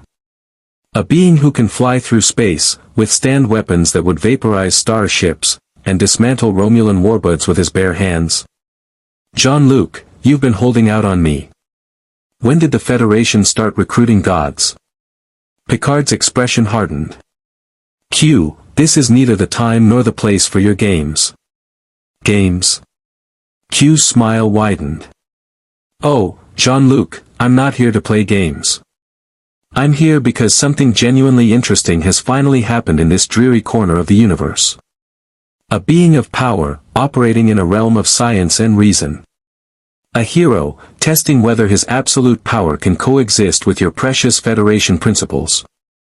Q turned his full attention to Superman. Tell me, Kansas farm boy, yes, I know all about you, do you really think you can be both? All-powerful and restrained? Capable of reshaping reality but choosing to follow someone else's rules? Superman met Q's gaze without flinching. I've spent my life trying to do exactly that. Have you? Q waved his hand, and suddenly the corridor transformed. They stood on a devastated world, buildings in ruins, bodies in the streets, the aftermath of catastrophe. This is a planet from your universe. A place you couldn't save because you were busy following someone else's definition of justice. While you played by the rules, thousands died. Q, enough. Picard commanded. But Q ignored him, his attention fixed on Superman. And now you're in a new universe, with new rules, new limitations, new people telling you when you can and can't help. How long before you break, I wonder? How long before you decide that your judgment is better than theirs? That your power gives you the right, no, the responsibility, to override their quaint little directives and save everyone, whether they want to be saved or not. Superman's eyes began to glow with heat vision, not threatening but responding to emotion. I'm nothing like you. Aren't you? Q's smile turned cold. We're both beings of power operating in a universe of limitations. The only difference is I've accepted what I am, while you're still pretending to be something you're not. He turned to Picard. And you, Jean-Luc, enabling this charade. Letting him believe that absolute power and democratic principles can coexist. It's adorable, really. Like watching children play at philosophy. If you have a point, Q, make it, Picard said tersely. My point, Q said, the devastated planet around them dissolving back into the Enterprise corridor, is that your precious Federation is about to face a test it's never encountered before. The Romulans now know about your pet god. The Klingon will hear about it. The Cardassians. The Dominion. Everyone will want to either acquire him, kill him, or worship him. And you, Captain, will have to decide whether your principles can survive contact with his power. Q snapped his fingers, and suddenly Superman felt something, a pulling sensation, as if reality itself was trying to examine him. Images flashed through his mind, Krypton exploding, the Kent farm, Metropolis, Lois, battles with Darkseid, moments of triumph and tragedy. Fascinating, Q murmured. You really are from another universe. Not a parallel timeline, not an alternate reality, completely different. The Q Continuum noticed the rift when you arrived, but we weren't sure what had come through. Now I see. And now I understand why I'm here. Why? Superman demanded. Q's expression turned serious, something rare and therefore all the more concerning. Because you, my dear Kansas farm boy, are a paradox. You don't belong in this universe. Your very presence here violates fundamental principles of dimensional stability. Eventually, this universe will try to eject you, or destroy you. The only question is whether you'll take everyone around you down when it happens. He vanished in a flash of light, leaving Superman and Picard alone in the corridor. The captain and the hero looked at each other, both understanding that everything had just become infinitely more complicated. Captain, Data's voice came through the comm, Starfleet Command is hailing us. They are requesting an immediate report on the incident with the Romulan vessels. And Captain, they specifically mention wanting information about the unidentified entity that engaged the warbirds. Picard tapped his comm badge. Tell them I'll provide a full report shortly. He looked at Superman. It seems Q was right about one thing. Your presence here has consequences that neither of us fully anticipated. The question now is what we do about it. Find a way to send me home, Superman said quietly.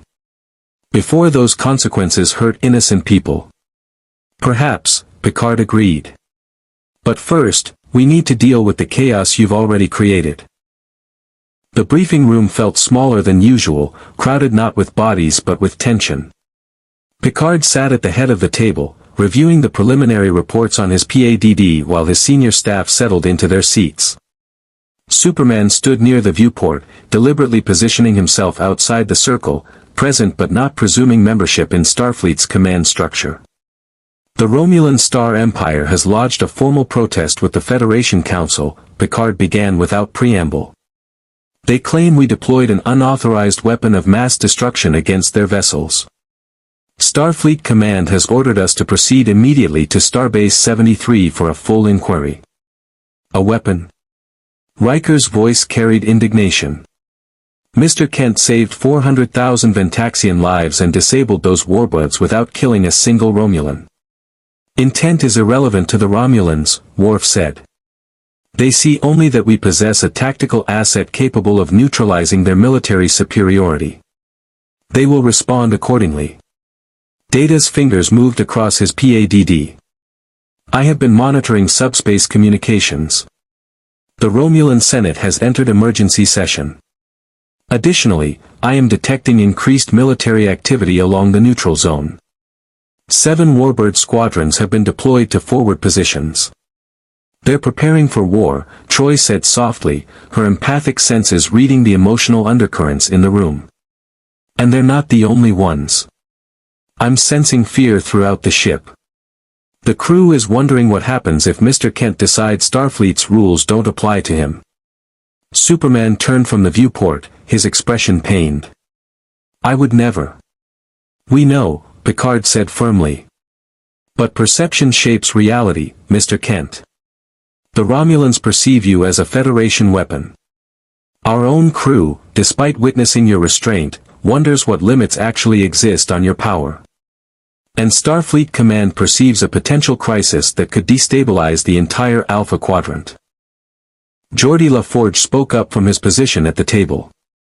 Captain, I've been analyzing the sensor data from Mr. Kent's engagement with the warbirds.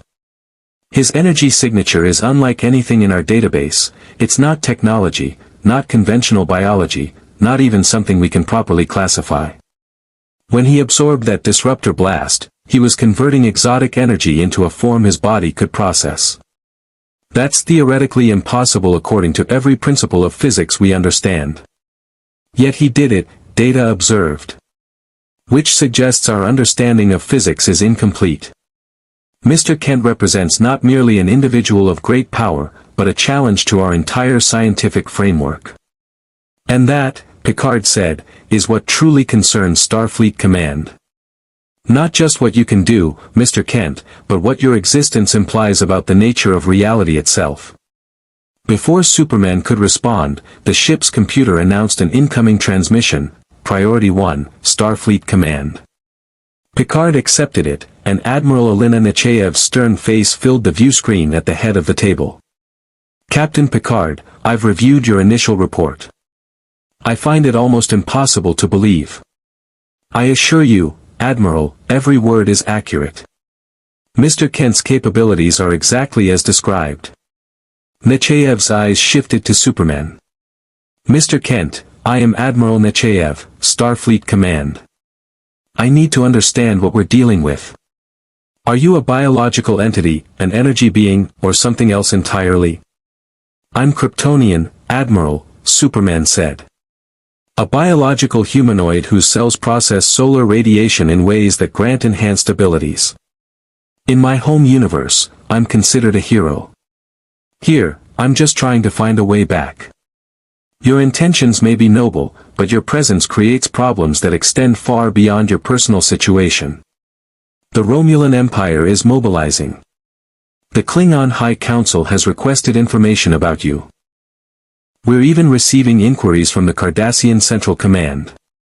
Everyone wants to know if the Federation has been secretly developing superhuman soldiers. We haven't, Picard interjected.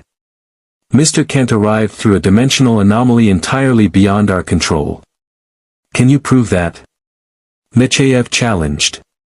Or does it simply appear convenient that a being of limitless power arrived at precisely the moment we needed a tactical advantage against the Romulans? The implication hung in the air. Picard's jaw tightened. Admiral, are you suggesting?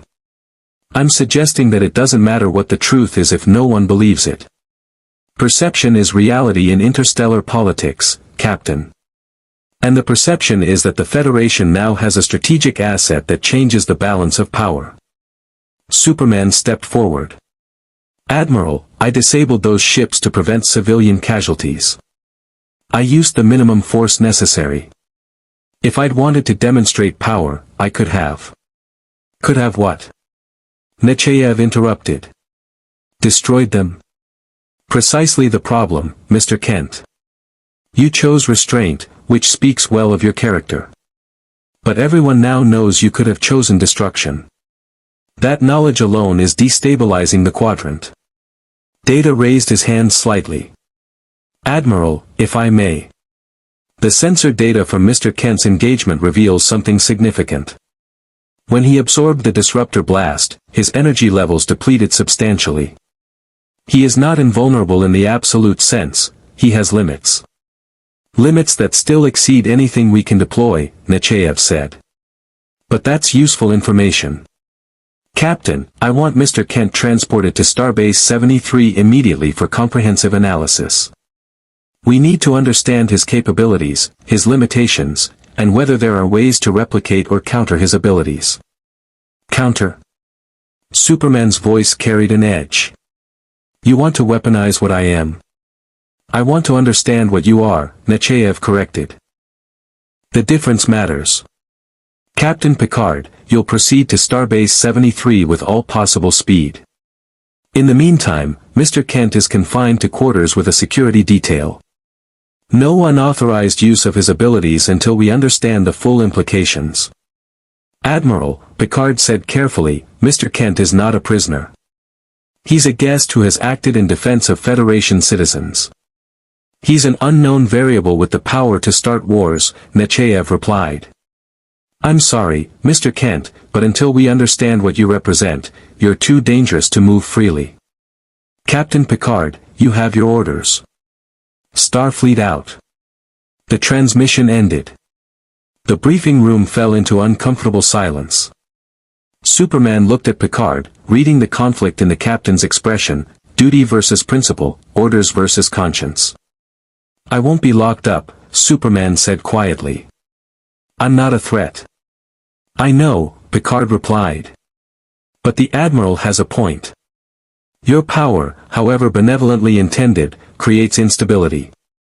Nations preparing for war, alliances reconsidering their positions, everyone wondering if the Federation can be trusted. So what do you want me to do? Hide? Pretend I don't exist? I want you to understand that power without context is indistinguishable from threat. You may know your own intentions, but no one else does. And in the absence of understanding, fear fills the void. Worf spoke up. Captain, if we attempt to confine Mr. Kent, he could simply leave. Our force fields would not hold him. Our security measures are meaningless against someone who can fly through space and withstand weapons fire designed for starships. Which is why, Picard said, looking directly at Superman, it must be his choice. Not confinement, but cooperation. Will you voluntarily submit to examination at Starbase 73? Will you help us understand what you are, so we can help you find a way home? Superman considered. Every instinct told him that submitting to analysis, to testing, was dangerous. In his universe, similar situations had led to attempts at replication, weaponization, exploitation. But he also recognized the truth in Picard's words. His presence here was causing harm, however unintentionally. I'll cooperate, Superman said finally. But on one condition. If there's an emergency, if people are in danger, I act. No matter what orders say otherwise. That, Picard said, is the very definition of the problem we face. Before the discussion could continue, the ship's sensors screamed an alert. Data's console erupted with data. Captain, I am detecting a massive transwarp conduit opening. Distance, 20,000 kilometers off the port bow. The blood drained from Riker's face. Transwarp conduit. That's Borg, Worf confirmed, his hand already moving to tactical. Red alert. All hands to battle stations. The view screen in the briefing room automatically switched to external view. There, emerging from a vortex of green energy that violated natural space, came a sight that had haunted Starfleet's nightmares since first contact. A Borg cube. It was massive, 3 kilometers on each side, a geometric perfection of death and assimilation. Its hull crawled with energy, thousands of drones working on its surface, weapons ports glowing with readiness. As it cleared the conduit, its sensor beams swept the Enterprise, and a voice, cold, synthetic, utterly devoid of mercy, echoed through space. We are the Borg. You will be assimilated. Resistance is futile. We have detected a unique biological and technological distinctiveness aboard your vessel. Species designation, unknown. You will be added to our perfection. Data's tricorder provided the terrible confirmation. Captain, the Borg are specifically targeting Mr. Kent. His unique energy signature appears to have attracted their attention. They are prepared to assimilate this entire sector to acquire him. Picard's face had gone pale. Superman saw something in the captain's eyes he hadn't seen before, genuine fear, mixed with terrible memory. Picard's hand unconsciously moved to his face, tracing a pattern where Borg implants had once violated his humanity. They want me, Superman realized. If I leave, draw them away. They'll follow, assimilate every ship and planet between here and wherever you run, Picard said, his voice tight with controlled emotion. The Borg don't give up once they've identified a target. And you, Mr. Kent, represent something they've never encountered before, biological distinctiveness that could enhance their collective beyond measure. The cube moved closer, its tractor beams already powering up.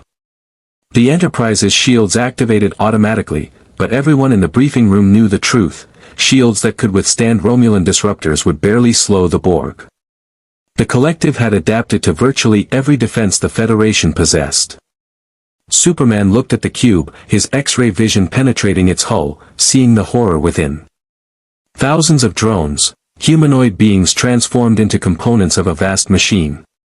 He saw humans, Klingon, species he didn't recognize, all connected, all individual thought replaced by the will of the Collective. How many? Superman asked quietly. Approximately 30,000 drones aboard that cube, Data replied. All former individuals, assimilated and integrated into the Borg collective consciousness. Can they be saved? Freed from the collective? Picard's voice carried the weight of experience.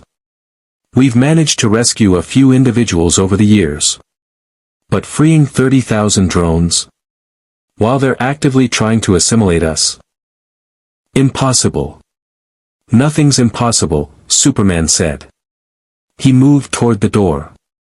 Just difficult. Mr. Kent, wait, Picard began.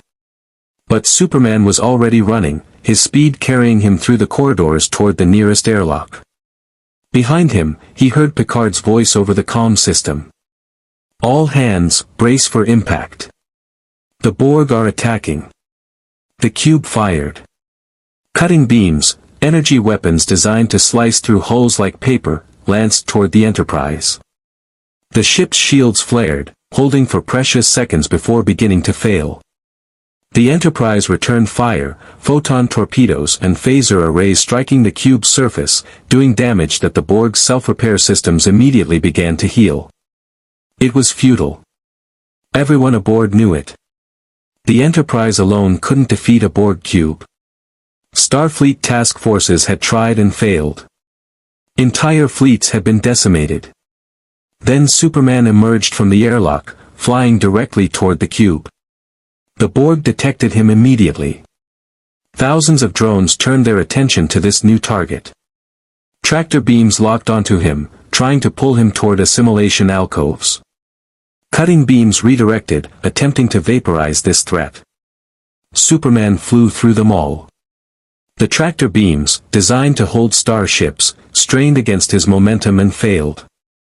The cutting beams washed over him, absorbed by cells that processed far more exotic energies. He accelerated, becoming a blur of motion, and struck the cube's surface with calculated force. The impact sent shockwaves through the entire structure. Drones stumbled. Systems flickered. And for the first time in the collective's vast memory, the Borg encountered something that made them hesitate. Superman punched through the cube's hull and entered hell. Inside the Borg cube, Superman found himself surrounded by geometric corridors that pulsed with sickly green light. Alcoves lined the walls, each containing a drone in various states of regeneration. The air, if it could be called air, hummed with the electrical discharge of a billion interconnected systems. Everything here served the collective. Nothing existed for itself. Drones converged on him immediately. They moved with unnatural coordination, dozens becoming hundreds, their cybernetic implants whirring and clicking as they approached. Their voices, that terrible unified monotone, echoed through the corridors. Resistance is futile. You will be assimilated. Your biological and technological distinctiveness will be added to our own. The first wave reached him. Assimilation tubules extended from their arms, mechanical appendages designed to inject nanoprobes that would transform living tissue into Borg components. They struck Superman's skin and shattered. The nanoprobes, engineered to infiltrate and convert any known biology, encountered cellular structures they couldn't penetrate, energy signatures they couldn't interpret. Superman didn't fight back. Not yet. His X-ray vision swept through the cube, seeing past the drones, past the machinery, to the central plexus where the cube's operational consciousness resided. If he could reach that core, maybe he could disrupt the collective's control, free these people from their imprisonment.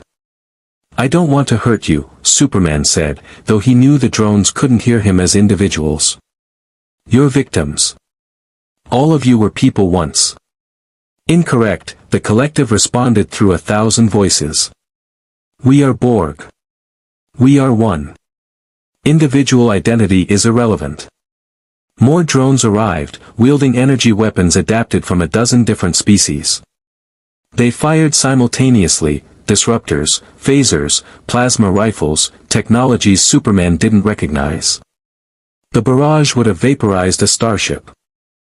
It barely slowed him down. Superman moved forward, gently pushing drones aside when possible, carefully containing his strength. But the collective adapted.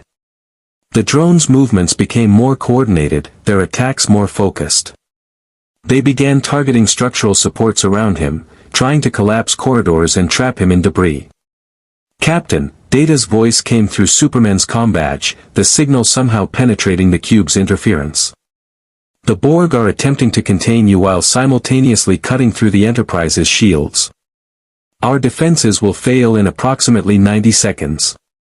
Superman made his decision. He stopped holding back. He flew through the cube's interior like a missile, his speed creating shockwaves that sent drones tumbling. His heat vision carved through bulkheads, his fists tore through structural supports. But he was careful, always careful, to avoid the drones themselves. Machinery he could destroy. Lives, even Borg lives, he couldn't. The collective recognized the threat. Force fields sprang up, trying to channel him into assimilation chambers where thousands of drones waited. Energy dampening fields activated, attempting to drain his solar-charged cells. The cube even began to reconfigure itself, corridors sealing and opening in patterns designed to confuse and trap. It didn't work. Superman's enhanced perception mapped the entire cube in seconds. He could see every drone, every system, every junction. And he could see the central plexus, a massive chamber at the cube's heart where the collective's primary consciousness resided. He punched through the final bulkhead and entered the plexus. The chamber was vast, a cathedral to collective consciousness. Millions of data streams flowed through crystalline conduits. Processing nodes larger than shuttlecraft hummed with computational power.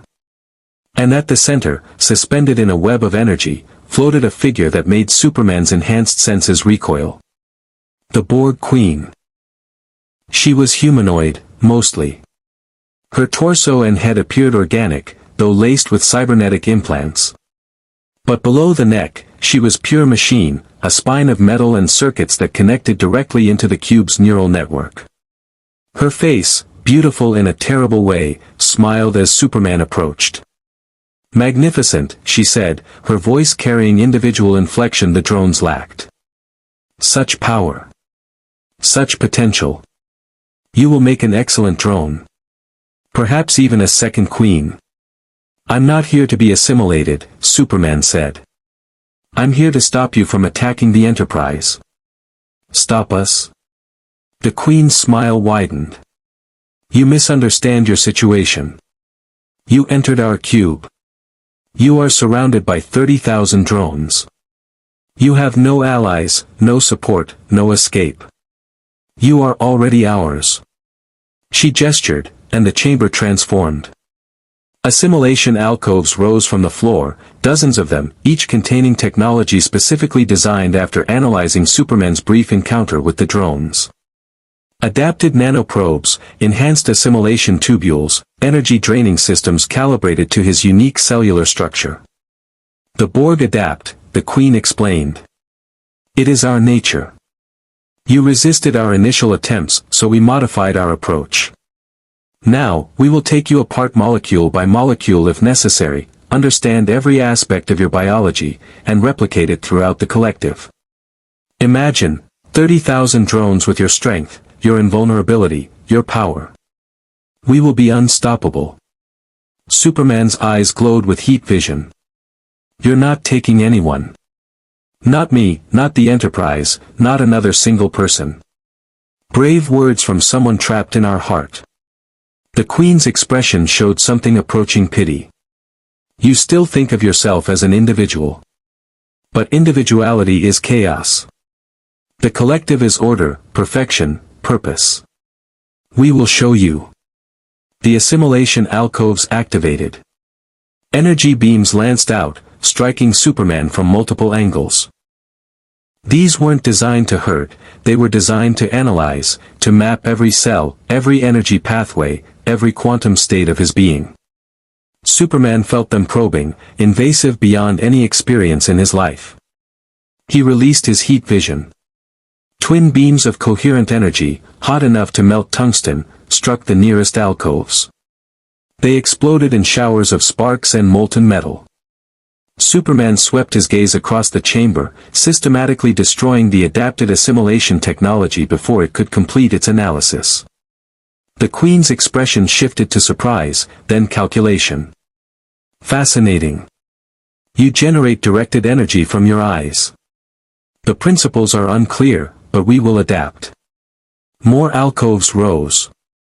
More beams fired. But Superman was already moving, flying through the chamber, his fists and heat vision working in concert to destroy every piece of adapted technology.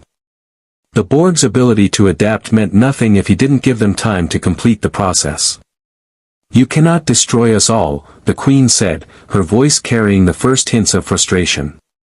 "Even you must have limits." "Want to find out?" Superman challenged. He grabbed the Queen's mechanical spine and pulled. Not hard enough to kill, he could feel the organic components, the human element still buried in the machinery, but enough to disconnect her from the cube's neural network. The effect was immediate. Throughout the cube, drones stuttered and stopped, their connection to the collective consciousness severed. The Queen's eyes widened in something approaching panic. "What are you doing?" "You'll kill them. Without the collective to coordinate their cybernetic systems, they'll die." "Then you'd better reconnect quickly," Superman said. "After you stop attacking the Enterprise." For the first time, uncertainty crossed the Queen's face. She was trapped in a way the Borg had never experienced, caught between losing her connection to the collective and watching 30,000 drones die from system failures. "You're willing to kill them to save your friends?" the Queen asked. "How very individualistic of you." "I'm willing to call your bluff," Superman replied. "You need me intact for assimilation. You need these drones functional to crew your cube. And you need to make a choice, back off, or lose everything." The Queen stared at him, her processors running through millions of calculations per second. Finally, she spoke, and for the first time, her voice carried something other than confidence. "We withdraw. Release me, and the cube will leave Federation space." "Not good enough," Superman said. "You leave this sector entirely. You forget about me, forget about the Enterprise, and you don't come back. The collective does not forget. But we will defer. You are too dangerous to assimilate without proper preparation. We will study your encounter, adapt our technology, and return when we are ready." "I'll be ready too," Superman promised. He released the Queen's spine, letting her reconnect to the neural network. Throughout the cube, drones resumed their functions, their systems stabilizing. The Queen rotated to face him fully, her expression unreadable. "You interest us, Kansas farm boy. You are powerful, but you restrain that power. You could kill, but you choose not to. You are chaos wrapped in order, individuality pretending to serve collective good. You are contradictory." "I'm human," Superman said. "We're good at contradictions." "You are not human," the Queen corrected. "You are something far stranger. And someday, we will understand what." Superman flew back through the corridors, through the hull breach he'd created, into open space. Behind him, the Borg cube began to withdraw, its transwarp conduit opening once more. As it disappeared into the vortex, the Queen's final transmission reached him. "We are Borg. We will return." The conduit collapsed, taking the cube with it. Space returned to its normal emptiness, star-studded and silent. Superman flew back to the Enterprise, entering through the still-open maintenance airlock. The crew had assembled in the corridor, their faces showing shock, relief, and something else, a mixture of awe and fear that Superman was becoming uncomfortably familiar with. Picard stepped forward. "Mr. Kent, you engaged a Borg cube single-handedly and forced them to retreat. In all of Starfleet's encounters with the Borg, we've never achieved such a victory." "It wasn't a victory," Superman said quietly. "It was a postponement. They'll be back, and next time they'll be ready for me. Nevertheless, you saved this ship and her crew. Whatever concerns I've expressed about your presence here, I cannot deny that today, you were exactly what we needed. Dr. Crusher approached, her tricorder already scanning. Your cellular integrity has dropped to 63%. You've absorbed massive amounts of exotic energy, fought through a Borg cube, and faced their queen. You need rest and solar radiation to regenerate. I'll be fine, Superman said, though exhaustion pulled at him. Is everyone aboard okay? Minor injuries only, Riker reported. Thanks to you, the Borg never breached our hull. Superman looked around at the crew, these people he'd saved, who now looked at him with expressions that mixed gratitude with uncertainty. He'd proven himself a hero by their standards, but in doing so, he'd also proven himself something beyond their experience, beyond their ability to categorize or control. Guinan pushed through the crowd, carrying a beverage in a tall glass. Drink this. It's water with electrolytes and a full-spectrum light infusion. Not as good as natural sunlight, but it'll help. Superman accepted it gratefully, touched by the simple gesture of care. Thank you. Don't mention it, Guinan said. Though you might want to mention it to Starfleet Command. They're hailing again, and Admiral Nechayev sounds intense. Picard's combadge chirped. Captain, Admiral Nechayev is demanding an immediate secure communication. Pipe it to the briefing room, Picard ordered. He gestured to Superman. You should be there for this. They assembled once more in the briefing room, along with the senior staff. Nechayev's face appeared on the viewscreen, and her expression could have cut through duranium. Captain Picard, I just received reports that a Borg cube entered your sector, engaged the Enterprise, and then withdrew without assimilating your ship or any nearby Federation assets. Is this accurate? It is, Admiral, Picard confirmed. And Mr. Kent's role in this unprecedented Borg retreat? Picard glanced at Superman, then back to the Admiral. Mr. Kent engaged the cube directly, Admiral. He penetrated their defenses, disrupted their operations, and forced them to withdraw. Without his intervention, the Enterprise would likely have been assimilated. Nechayev's expression didn't soften. So now we have confirmation that Mr. Kent can defeat the Borg, our greatest existential threat, single-handedly. Do you understand what that means, Captain? It means he's an invaluable asset, Riker suggested. It means, Nechayev said coldly, that every power in the quadrant will now be desperate to either acquire him or eliminate him. The Romulans will see him as a threat to their security. The Klingon will view him as a challenge to their warrior culture. And the Borg, she paused, the Borg will return with adaptations specifically designed to assimilate him. You haven't solved a problem, Captain. You've created a crisis that could engulf the entire Federation. Superman spoke up. Admiral, I'm sorry for the complications my presence has caused. But I couldn't stand by and let the Enterprise be destroyed. Noble sentiments don't change strategic realities, Mr. Kent, Nechayev replied. You've demonstrated capabilities that fundamentally alter the balance of power. Every decision you make, every action you take, now carries implications that extend far beyond your personal morality. She turned back to Picard. Captain, you will proceed immediately to Starbase 73. No delays, no detours. We need to understand what we're dealing with before this situation spirals further out of control. The transmission ended. The briefing room fell silent once more. Superman looked at his hands, hands that had torn through Borg technology, that had forced the retreat of humanity's most feared enemy.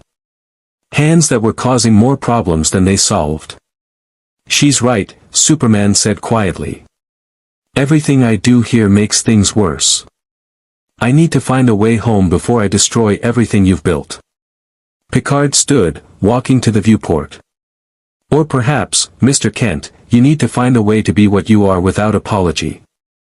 The Federation was founded on principles of inclusion, of welcoming diversity, of celebrating differences. You are certainly different. The question is whether we have the courage to live up to our own ideals. Even if those ideals put your entire civilization at risk. Especially then, Picard said. Because if we abandon our principles when they become inconvenient, they were never principles at all. The journey to Starbase 73 took 3 days at maximum warp. 3 days of uncomfortable tension aboard the Enterprise, where crew members whispered in corridors and avoided Superman's eyes.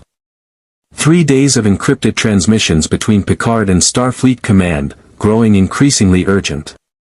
3 days of Superman confined to guest quarters, staring out the viewport at stars that weren't his own, wondering if he'd ever see home again.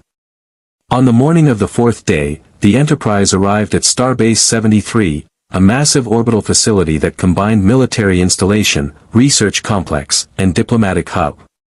Its docking pylons could accommodate dozens of starships simultaneously. Its laboratories housed some of the Federation's brightest scientific minds. And its security systems, Superman noted with his X-ray vision, were extensive.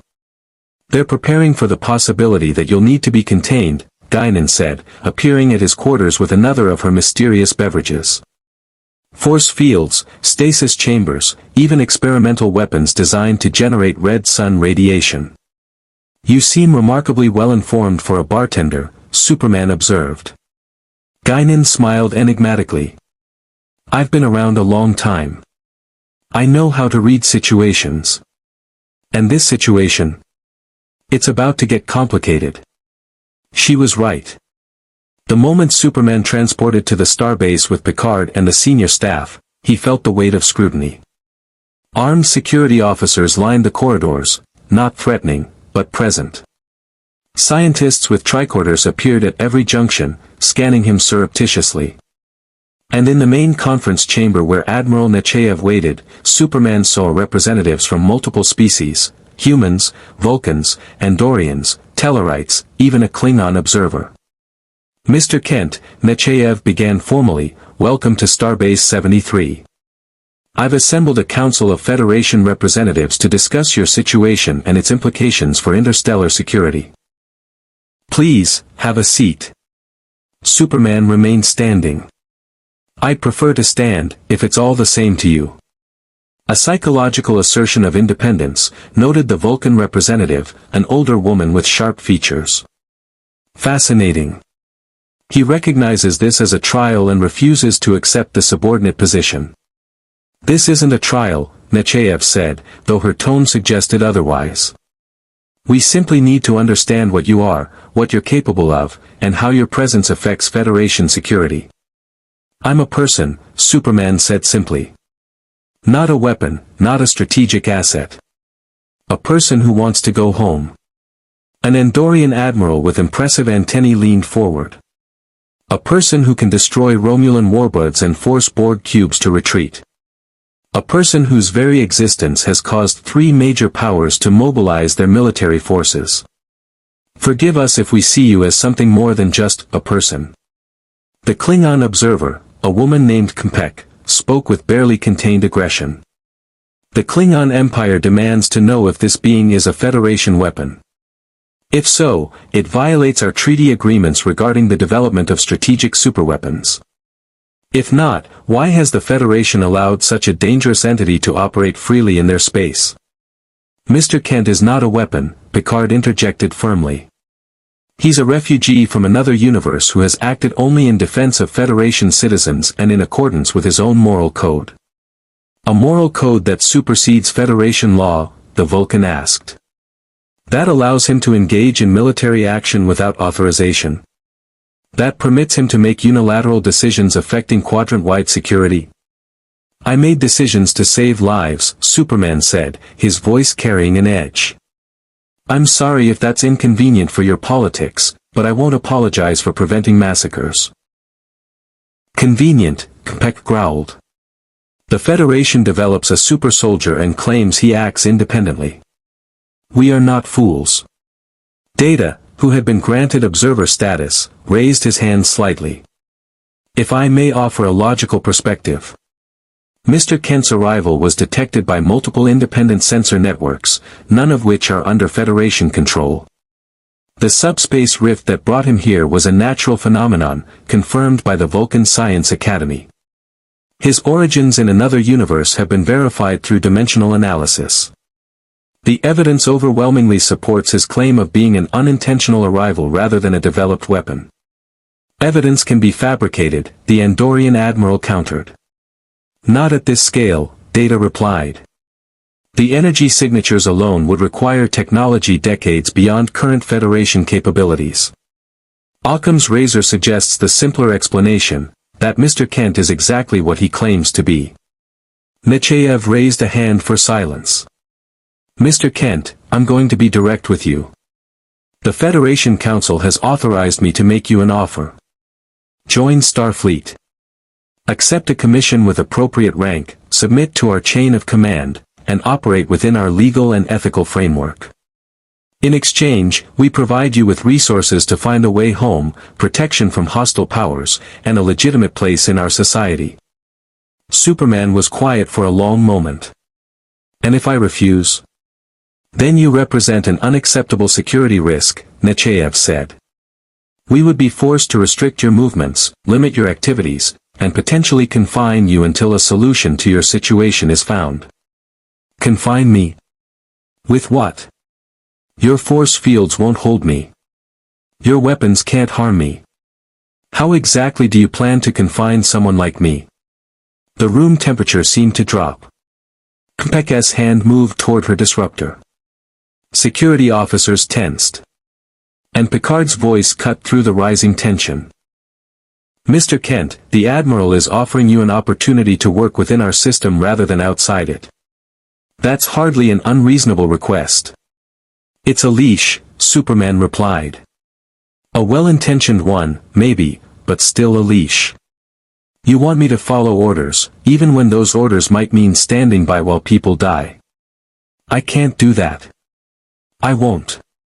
The Vulcan leaned back, her expression thoughtful. A philosophical impasse. The individual's moral autonomy versus the collective's need for order and security. This is the central tension of all organized society. Perhaps, said a new voice from the chamber's entrance, the problem is that you're all asking the wrong questions. Everyone turned. Q stood there, once again wearing a Starfleet admiral's uniform, his expression mixing amusement with something more serious. Q, Picard said with barely controlled frustration. This is a closed session. Is it? How disappointing. I was so hoping to watch you lesser beings fumble about with concepts you barely understand. Q walked into the chamber uninvited, circling the table. You're all treating Mr. Kent as a problem to be solved, a threat to be neutralized, a resource to be controlled. But none of you are asking the interesting question. Which is? Nechayev demanded. Why did he come here? Q stopped beside Superman. Not the mechanics, I know all about your little dimensional accident. I mean the deeper why.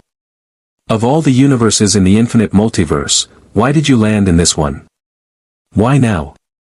Why at this particular junction of history? It was random, Superman said. An accident. Was it? Q's eyes glittered with knowledge beyond mortal comprehension. The universe doesn't do random, my dear Kansas farm boy. Everything connects. Everything has meaning. You arrived in this universe at precisely the moment when the Federation faces its greatest test, not from the Borg, not from the Romulans, but from itself. Picard stood. Q, if you have information relevant to Mr. Kent's situation, share it. Otherwise, leave us to conduct our business. Oh, Jean-Luc, always so serious. Very well, I'll spell it out for you since you're being particularly dense today. Q snapped his fingers, and suddenly the chamber transformed.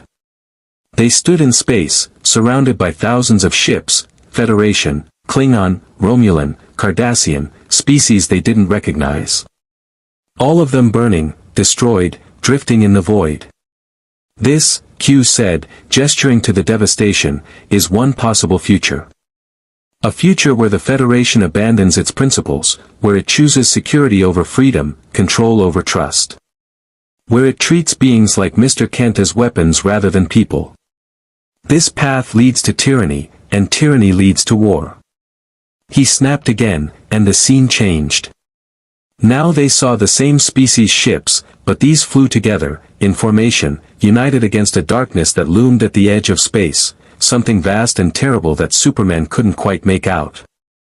And this, Q continued, is another possible future. One where the Federation remembers what it was supposed to be. A union of diverse peoples, each contributing their unique strengths while maintaining their individual identities. In this future, Mr. Kent isn't a problem to be solved. He's an example of what the Federation claims to value: diversity, strength through difference, the courage to trust in principles even when they're difficult. The illusion dissolved, returning them to the conference chamber. Q turned to face the assembled representatives. You stand at a crossroads. How you treat this man from another universe will determine which future you create. Choose fear, control, and containment, and you become the very thing you claim to oppose, a power that crushes individuality in the name of collective security. Choose trust, principles, and courage, and you might actually live up to all those lofty ideals you're so fond of spouting. The Q continuum takes an interest in Federation politics now, the Andorian admiral asked skeptically. We take an interest in interesting things, Q replied. And this situation? This is very interesting. A being of power, confronting a civilization of law. An individual's moral autonomy versus society's need for order. Free will versus predetermined safety. These are the questions that separate evolved beings from lesser species still clinging to tribalism and fear. Nechayev's expression remained stern. Philosophy is irrelevant if Mr. Kent's actions trigger a quadrant-wide war. Is it? Q challenged.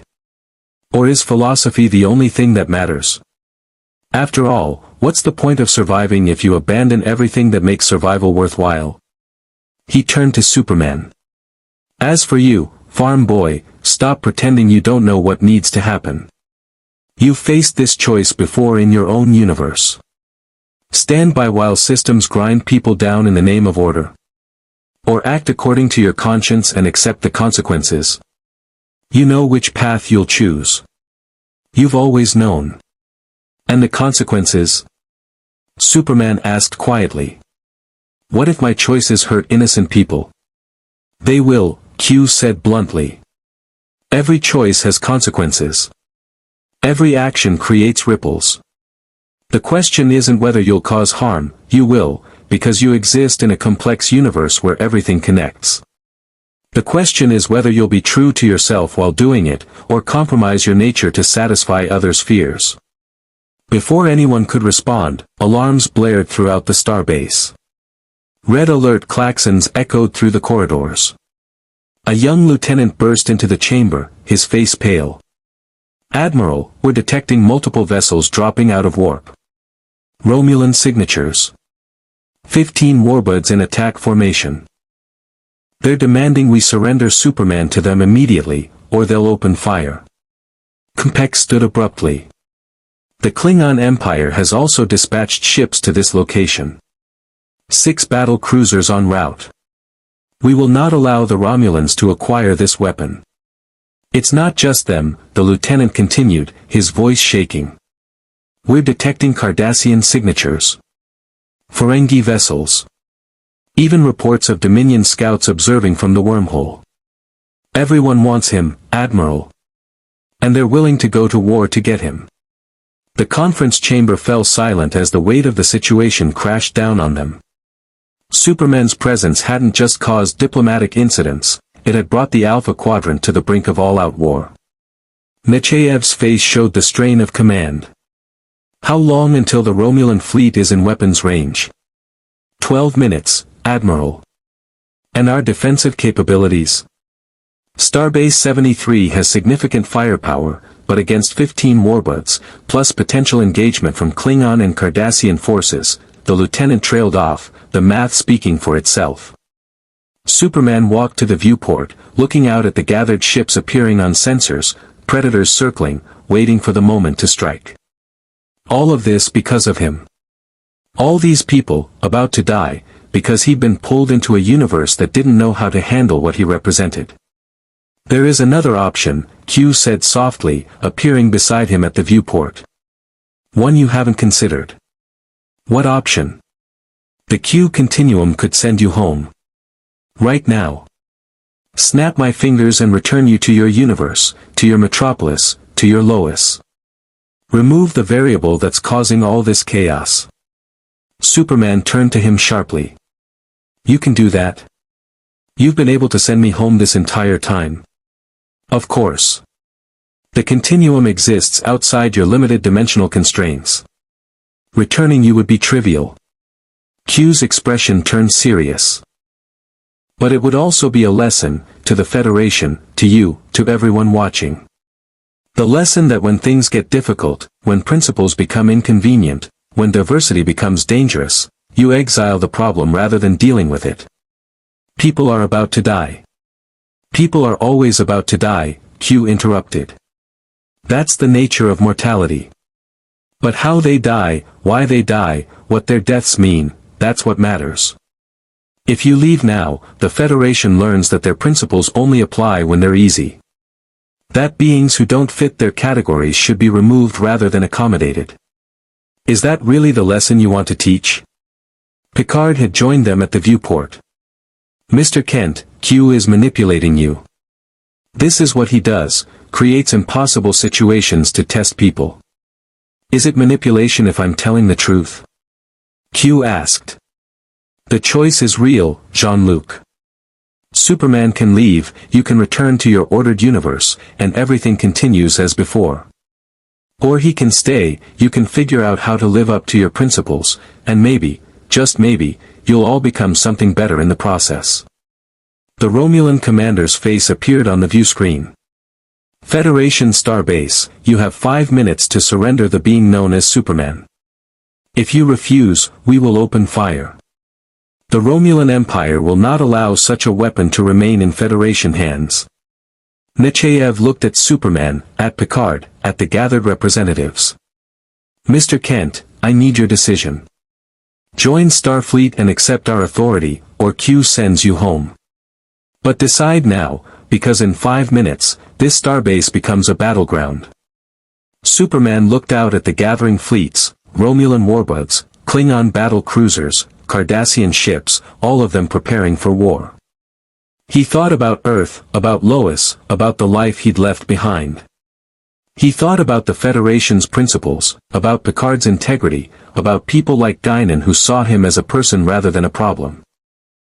And he thought about what he'd told Lois once, long ago, that the world didn't need a savior, it needed hope. Not someone to solve all their problems, but someone to show them they could solve problems themselves. I'm not leaving, Superman said finally. And I'm not joining Starfleet. The room erupted in protests. Nechayev's voice rose above them. Then you're choosing war. I'm choosing to trust, Superman interrupted. To trust that the Federation is actually what it claims to be. That when you're faced with something you don't understand, something that scares you, you choose principles over fear. He turned to face them all. I won't be controlled. I won't follow orders that violate my conscience. But I will work with you, cooperate with you, help you when I can.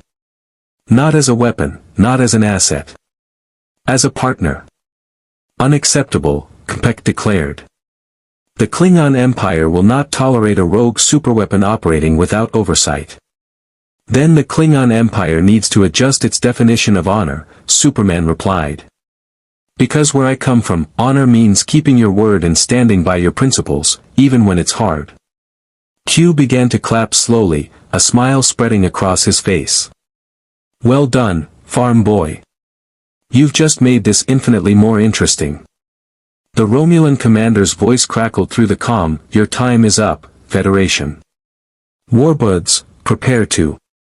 Commander, a new voice interrupted, older, carrying authority that made even the Romulan pause. This is Ambassador Spock. I request permission to speak. The view screen shifted, and there stood Ambassador Spock, legendary officer of the original Enterprise, now an elderly Vulcan whose reputation transcended political boundaries. Even the Romulan commander hesitated at his intervention. Ambassador Spock, she said cautiously. The Romulan Empire respects your past service to peace. But this situation, Spock interrupted with characteristic directness, requires logic rather than aggression. Commander, I have spent decades working toward reunification between Vulcans and Romulans. I have advocated for understanding between our peoples. If you fire upon this starbase to acquire a being you do not understand, you will undo years of progress and validate every fear the Federation holds about Romulan intentions. The Romulan commander's expression showed conflict.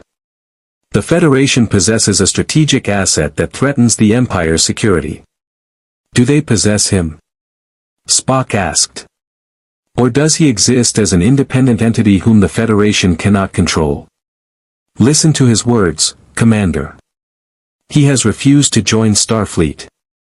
He has rejected Federation authority. If anything, this proves he is not their weapon. K'mpec spoke up from the conference chamber.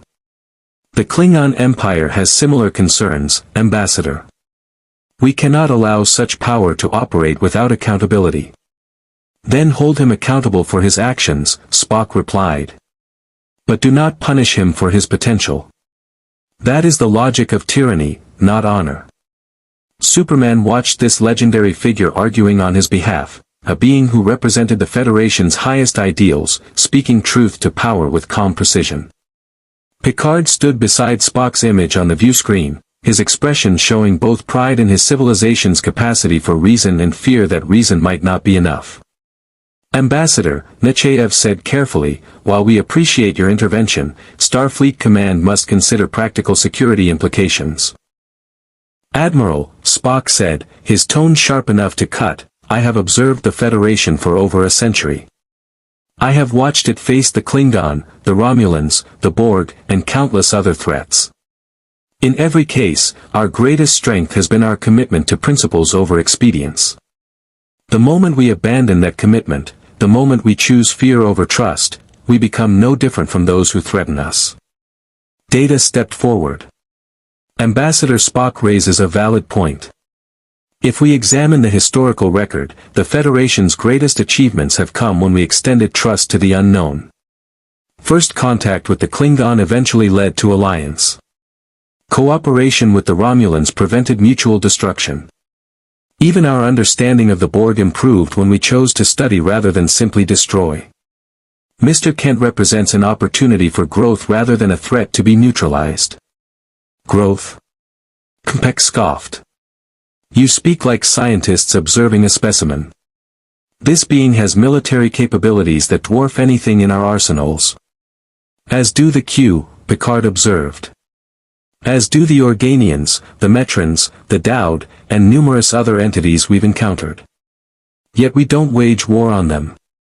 We accept that the universe contains beings beyond our capacity to control, and we find ways to coexist. The Andorian admiral leaned forward. Captain Picard, those entities generally keep to themselves. Mr. Kent has demonstrated a willingness to intervene in our affairs. To save lives, Superman interjected. Every action I've taken here has been in defense of innocent people. I disabled Romulan warbirds that were attacking the Enterprise. I fought the Borg to prevent assimilation. I've never initiated aggression, never sought conquest, never demanded anything except to find a way home. Pretty words, the Romulan commander said, her image still on the view screen. But the road to tyranny is paved with noble intentions. Today you save lives. Tomorrow you decide you know better than governments, better than peoples, better than entire civilizations. You become the benevolent dictator who enslaves for our own good. Superman was quiet for a moment, then nodded slowly. You're right to be afraid of that. I'm afraid of it too. That's why I need you, all of you, to hold me accountable. Not to control me, but to challenge me. To question my decisions, to offer perspectives I might not see, to remind me when I'm overstepping. And if we challenge you and you disagree? K'mpec demanded. Do we simply accept your judgment? No, Superman said firmly. If we disagree on something fundamental, if you truly believe I'm wrong, then we negotiate. We compromise. We find solutions that honor both our positions.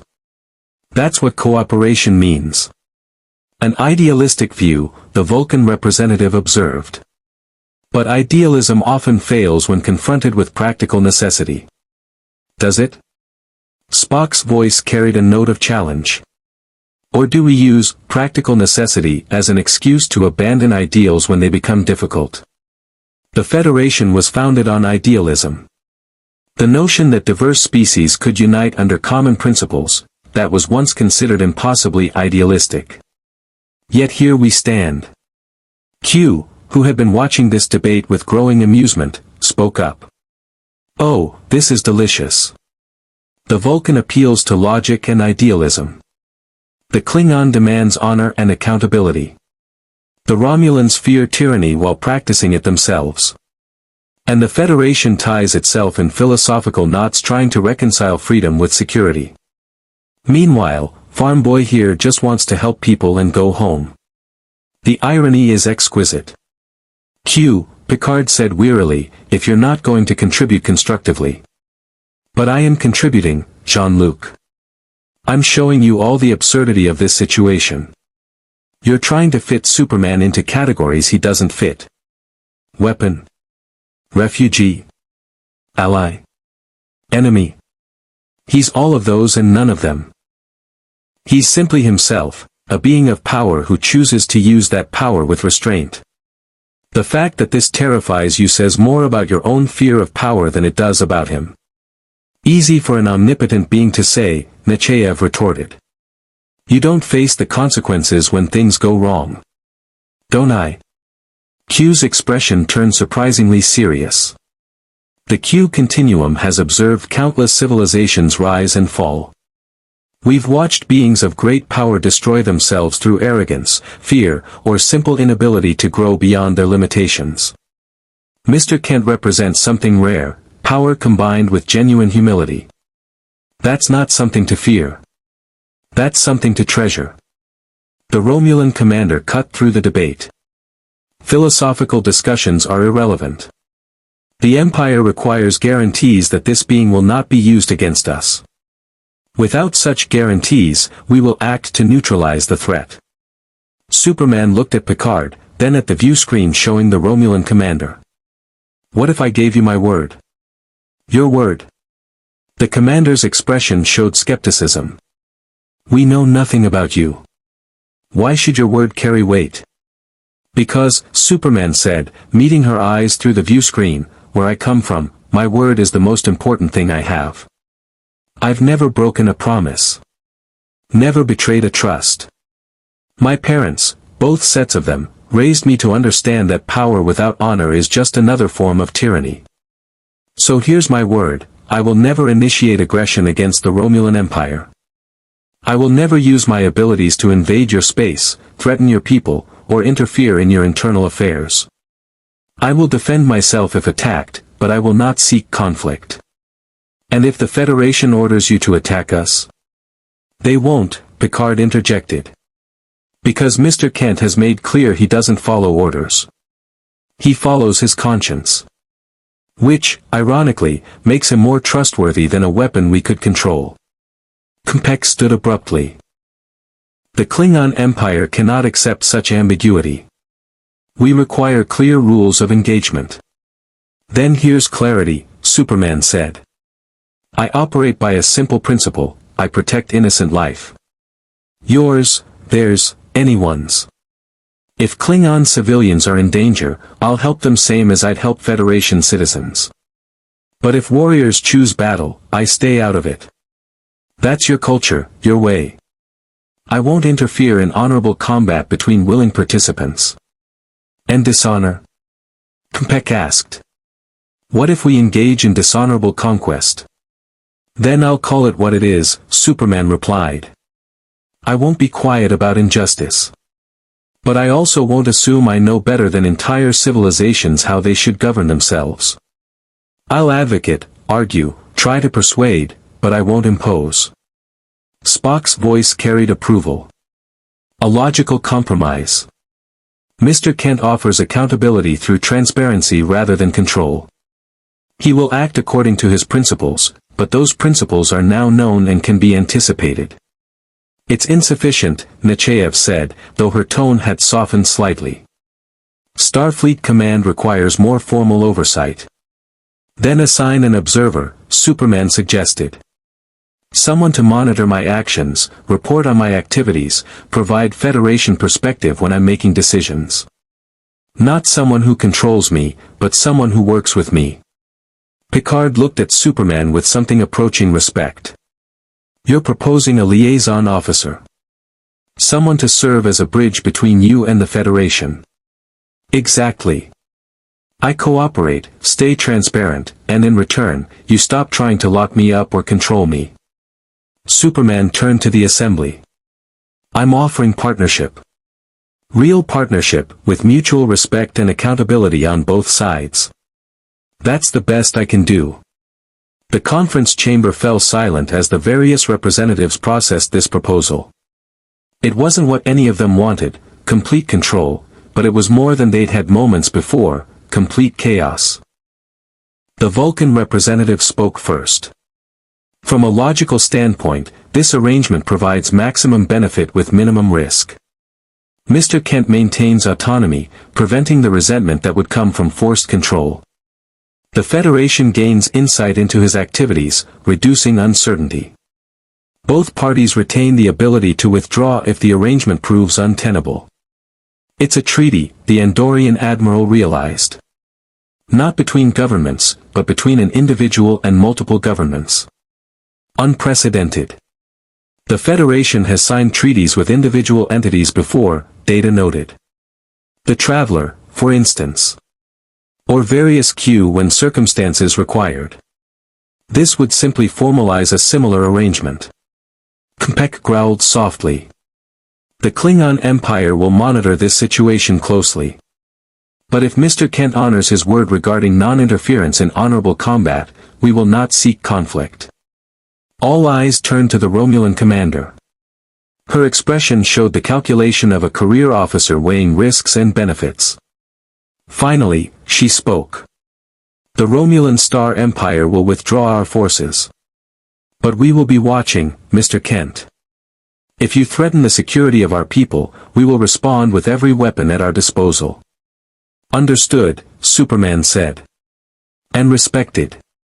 The viewscreen image of the Romulan fleet showed the warbirds beginning to power down weapons and prepare to depart. One by one, the other gathered forces followed suit, Klingon battle cruisers, Cardassian ships, even the Ferengi vessels that had been hovering at the edges hoping for profitable salvage rights. Nechayev let out a breath she seemed to have been holding for hours. Mr. Kent, it appears you've negotiated a peace treaty without actually having authority to negotiate anything.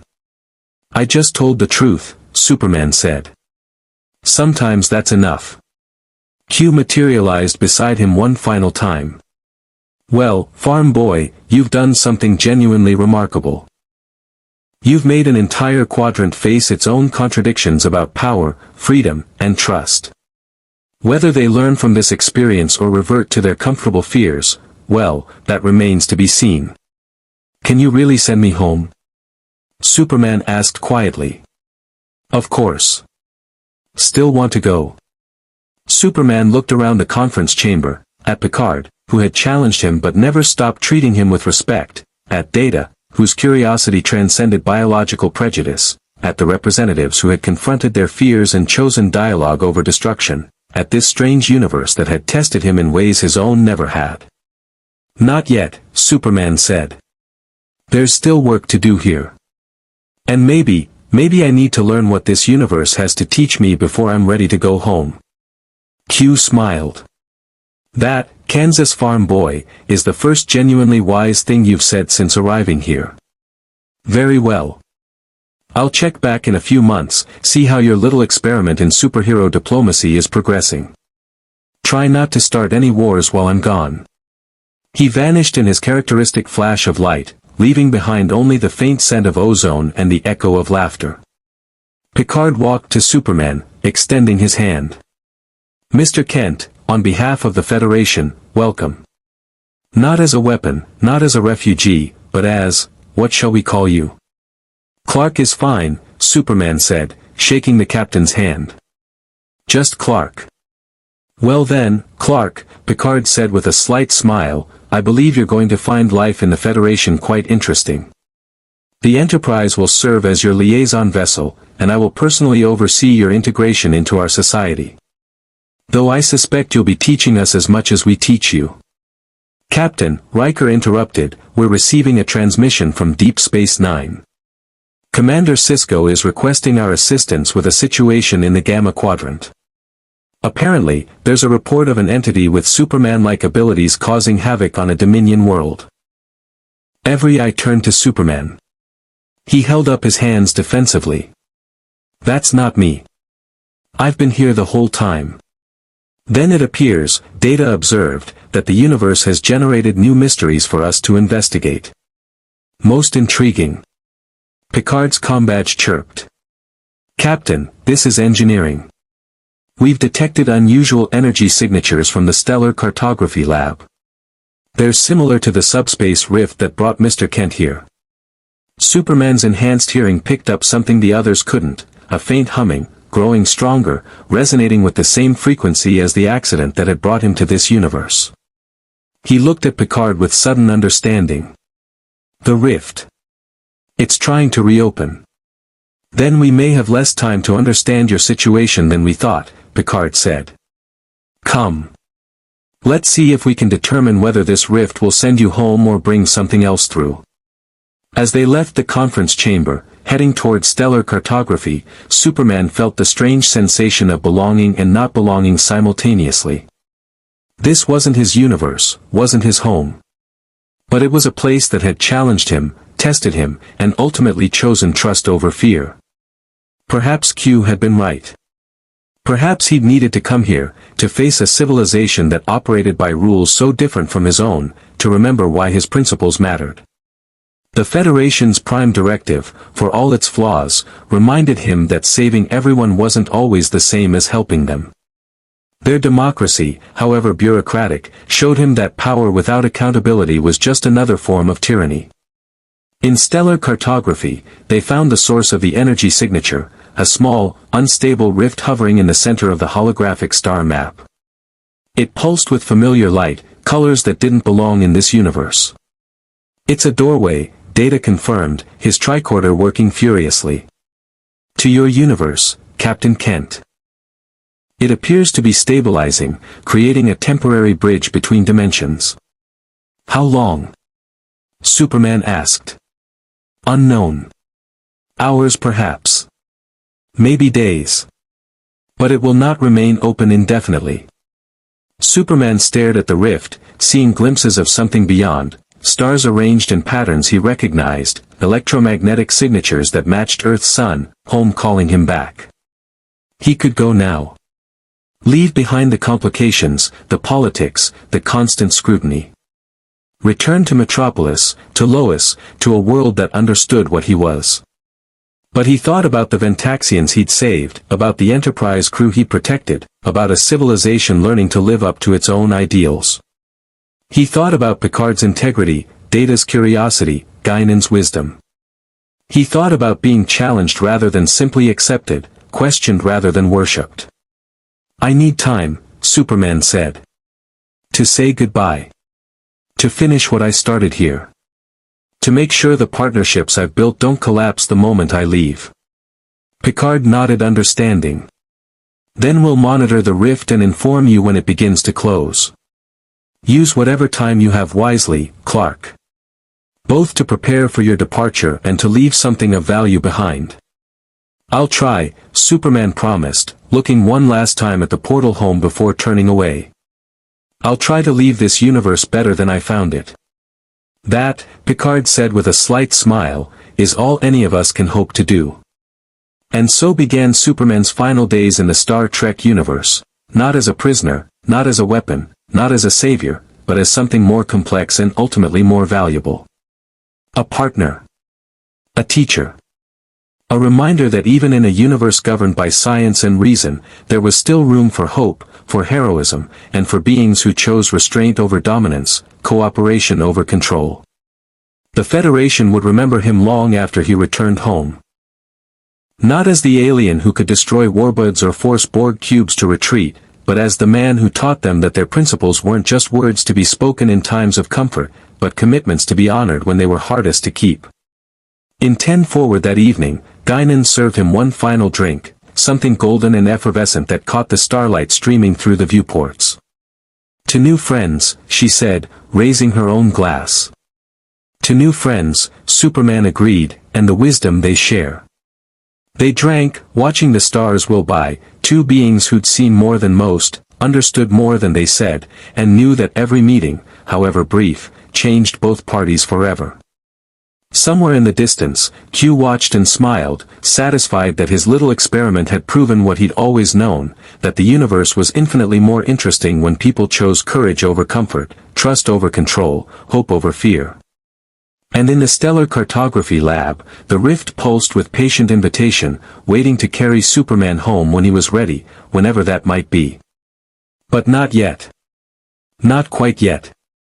There was still work to do.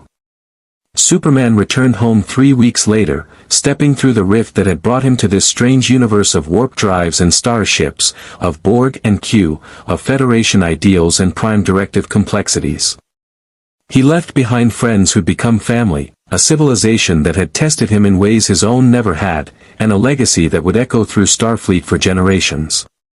The Enterprise resumed its mission of exploration, carrying with it the memory of a being who'd shown them that power need not corrupt, that strength could coexist with humility, that heroism took many forms, including the courage to trust when trust was hardest. Picard kept a small memento in his ready room, a fragment of Superman's cape, torn during the battle with the Borg cube, displaying the now familiar S-shield. He looked at it sometimes, during difficult decisions, remembering the man from another universe who'd reminded him why principles mattered. Data studied the dimensional physics of Superman's arrival and departure for years, publishing papers that revolutionized Federation understanding of the multiverse. But he never forgot the simpler lesson, that being human wasn't about biology, but about choices, compassion, and the courage to stand for what was right even when it cost everything. And in Romulan space, Klingon territories, Cardassian outposts, and Dominion strongholds, beings who'd never met Superman told stories of him, sometimes as warning, sometimes as inspiration, always as proof that the universe contained wonders and terrors beyond their comprehension, and that how they responded to such wonders defined who they truly were. The rift closed behind Superman, sealing the dimensional breach. But the impact of his presence remained, rippling through quadrant politics, Starfleet philosophy, and individual lives in ways that would take decades to fully understand. He'd come as an accident, stayed as a challenge, and left as a teacher. The Star Trek universe was forever changed by his presence, not through conquest or dominance, but through the simple, profound example of choosing hope over fear, trust over control, principle over expedience. In the end, Superman had shown the Federation something they desperately needed to remember, that their ideals weren't just aspirations for perfect circumstances, but commitments to honor especially when they were hardest to keep. That diversity meant accepting even those who challenged their categories. That strength came not from controlling power, but from choosing restraint even when power was overwhelming.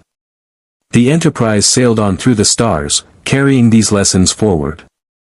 And somewhere in the infinite multiverse, across dimensional barriers impossible to breach, two universes continued their separate journeys, each forever changed by the brief moment when they touched, when a hero from one world had reminded another world what heroism truly meant. Live long and prosper. Hit the subscribe button for more amazing stories.